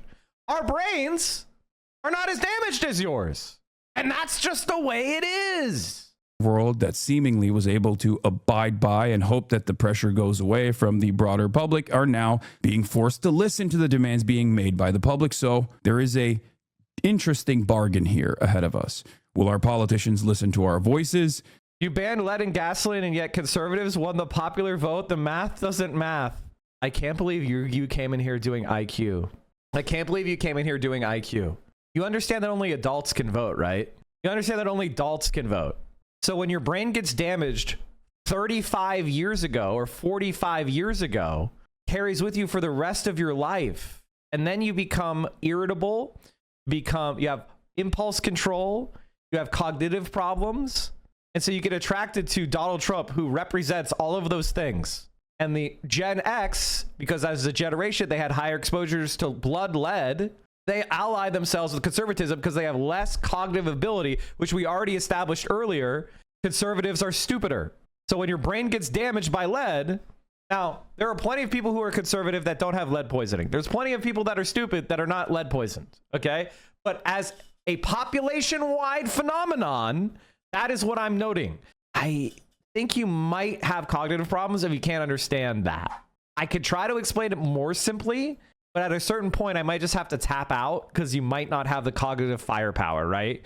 Like your lawnmower can't run a bulldozer, right? At a certain point, an engine can only push so many horsepower. It can only push so much metal, right? So it is what it is. I can only make it so easy. And try to maintain the presence of a democratic process, or will they go down with Israel? As I say here, every day that goes by, more and more people realize the truth. The very same institutions that spent countless... Here's another study from Duke. Lead exposure in last century shrank IQ scores of half of Americans. Leaded gasoline calculation to have stolen over 800 million collective IQ points since 1940s. Why do you think Donald Trump won? Like, this is not wrong. It's not wrong to say that this is why Donald Trump has support. Because a lot of people are brain damaged from lead. Like, it's not, you know, like, there's more to it than that. It's not that simple, obviously, but it contributed. Like, I watch Fox News, for example, or I watch Asmongold, and within 5 minutes, I have like a list of objections of all the dumb, incorrect shit they've said. And it doesn't influence me at all. It doesn't persuade me at all. I could watch Fox News all day, every day for the rest of my life, and I'll never become a conservative. But if you don't have a lot of cognitive firepower and you're not really watching things with critically and you don't really know much, you could be programmed into it. And that's basically the generation of Gen X and boomers at this point. Countless hours defending and contextualizing Israel's genocide.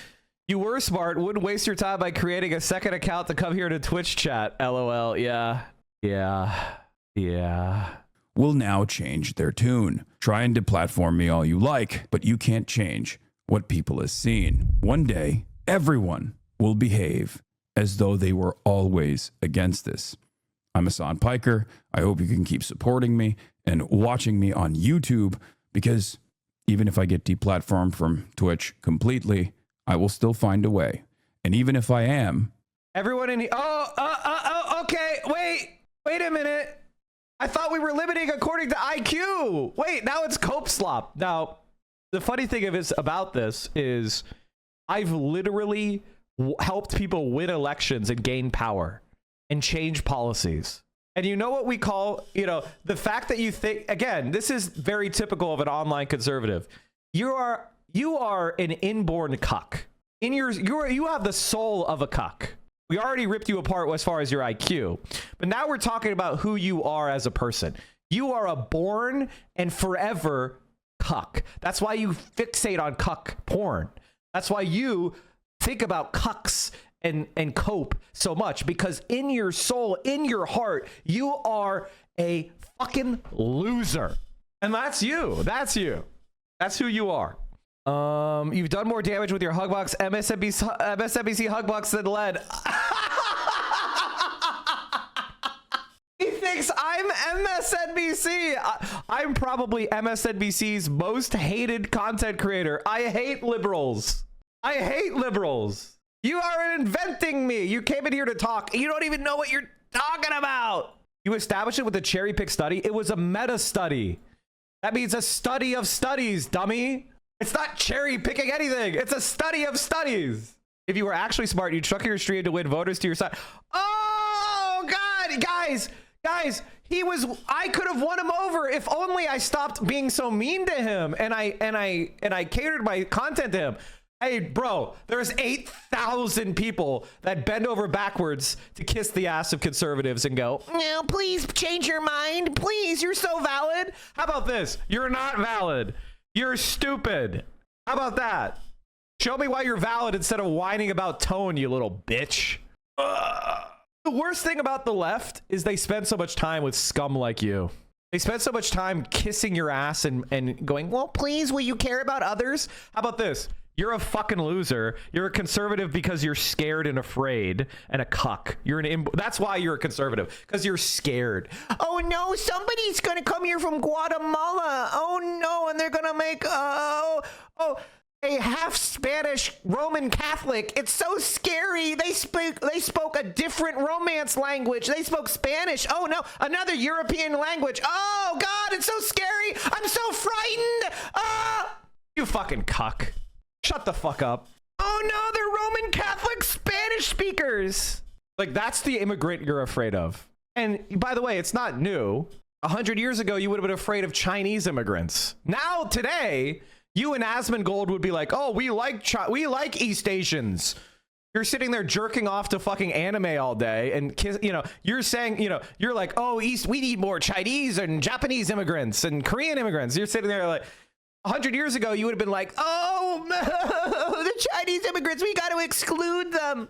Like, if you were smart enough to read history, you're probably Irish or something. You know what I mean? This guy's probably Irish. Holy fuck. You know, this guy came like 50 times for public embarrassment. Yeah, you're right. Humiliation fetish. Cuck. Mike, you should play this game. Zionism versus Nazism. Okay.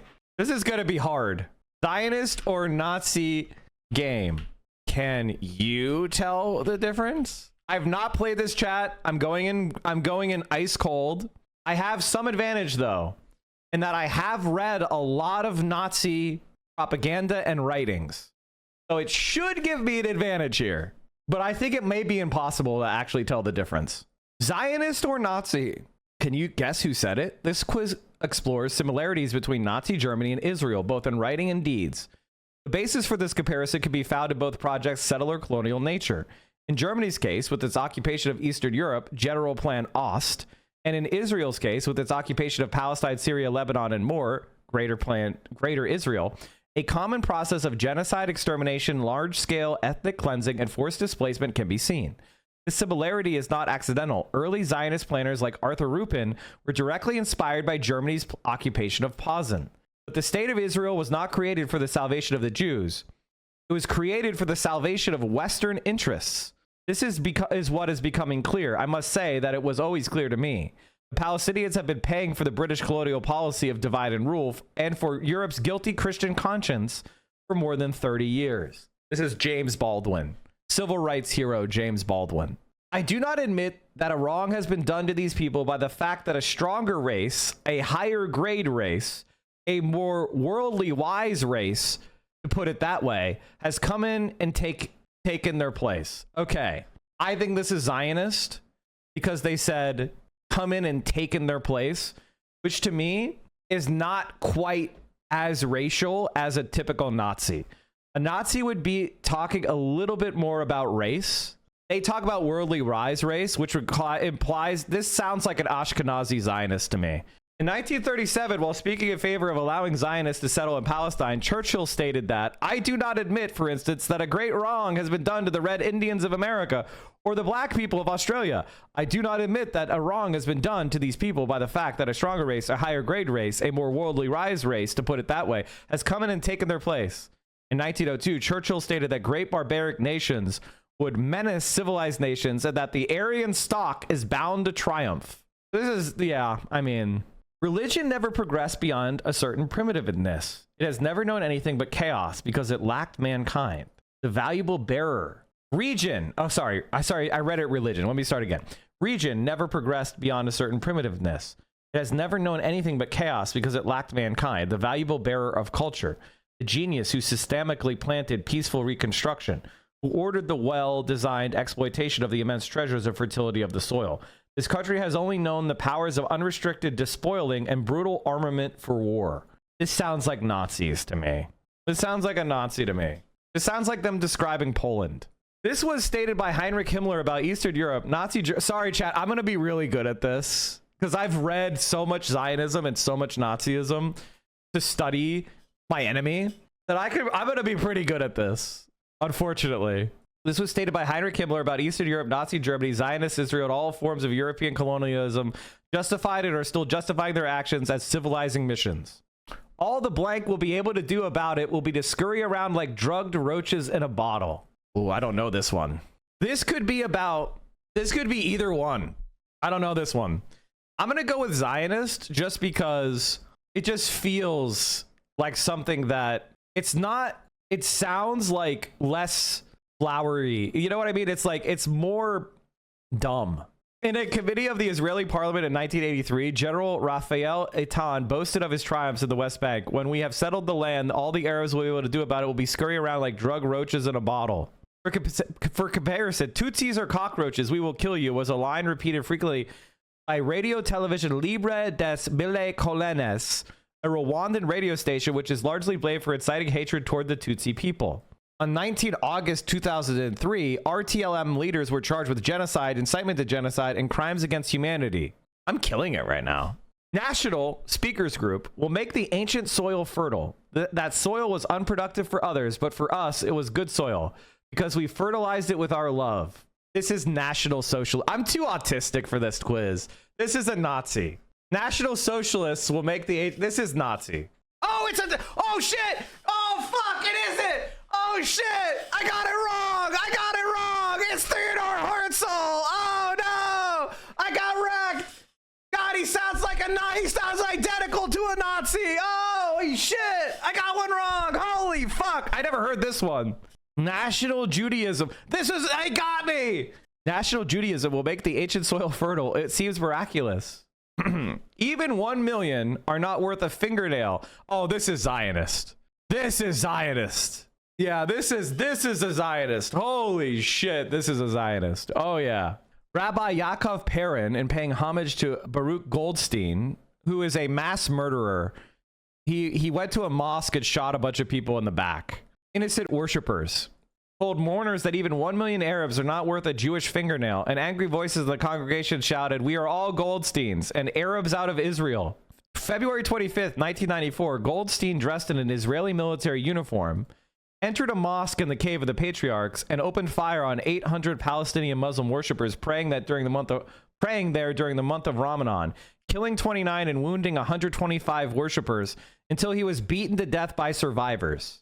Damn, they had to beat him to death to get him to stop? Jesus.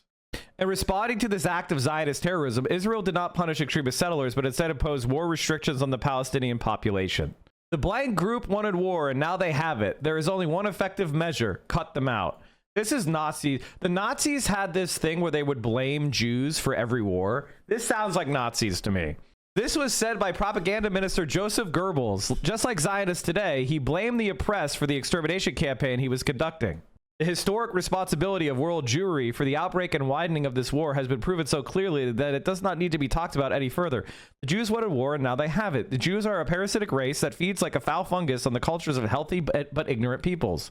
There is only one effective measure: cut them out. If the Jews appeal to your sentimentality, realize that they are hoping for your forgetfulness and let them know that you see through them and hold them in contempt. I mean, this is so similar to talking to Zionist defenders of the genocide today. It's uncanny. It's crazy. If you just swap the word Palestinian or Arab or Hamas for Jew, like it could be coming out of Benjamin Netanyahu's mouth right now. This is the war between the sons of light and the sons of darkness. We will not let up on our mission until the light overcomes the darkness. The good will defeat the extreme evil that threatens us and the entire world. I mean, this is both. This is both. This is literally both. I don't know. It could be either one. They both said it. This was posted by Israeli Prime Minister Benjamin Netanyahu on Twitter. I'm pretty sure the Nazis said this exact phrase. One of the soldiers raped a 16-year-old girl, laughing. They gathered them in something like a cage and put iron wires around them. They gathered all the men, sat them on the ground, and one of the soldiers got the submachine gun and shot them. There were soldiers who took flamethrowers, ran after the villagers, and burned them.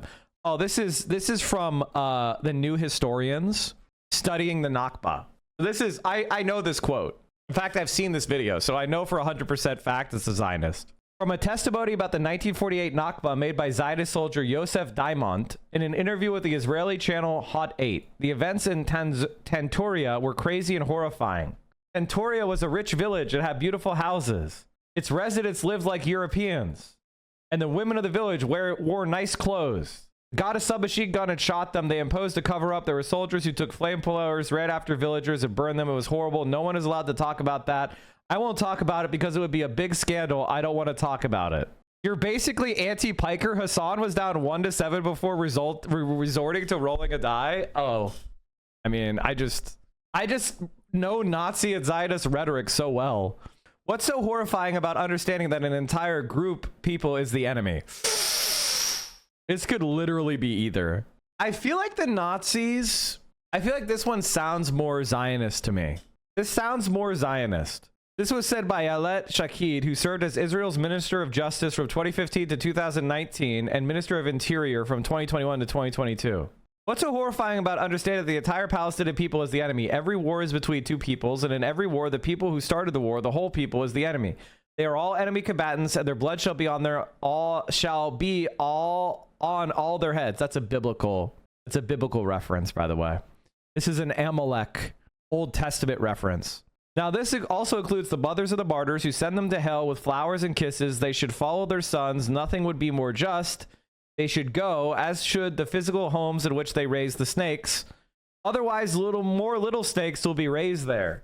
Those are animals. They have no right to exist. I'm not debating the way it will happen, but they need to be exterminated. This is another Zionist. The Nazis spent most of their time publicly talking about removing Jews from Europe.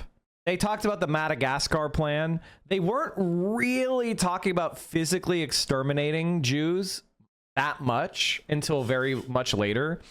So I would say this is much more likely to be a Zionist than a Nazi, because Zionists are more open about their desire to commit genocide. The Nazis were what talked about, as I said before, the Madagascar plan, you know, removing them physically, deporting them, things like that. So I would say it's Zionist. We shall exterminate the group. The group will not get away with their responsibility. Or blank, this day will be avenged. Gosh, this is tough. This could be either one. This could be either one. This could be like Crystal Knocked. Am I crazy? This could be Crystal Knocked. It just feels like Nazi. This was said by Adolf Hitler while speaking to a Czech foreign minister, Chalvosky, on January 21st, 1939. We shall exterminate the Jews. The Jews will not get away for the responsibility for November 9th, 1918. This day will be avenged, which is the surrender or the capitulation of the German state in World War I. There will be no mercy. We had the moral right. We had the duty towards our people to destroy this people that wanted to destroy us. This is also Nazi. It could be Zionist as well, but the Nazis often tried to talk about the Jews as it was self-defense. So this sounds like this might be another Nazi. It could be a Zionist, but I feel like this one's Nazi. This was said by Reich leader SS Heinrich Himmler on the evacuation and extermination of the Jewish people. These people must be destroyed. They're no longer human beings. They're animals. I know this quote. This was said by, I believe this was said by Yoav Gallant.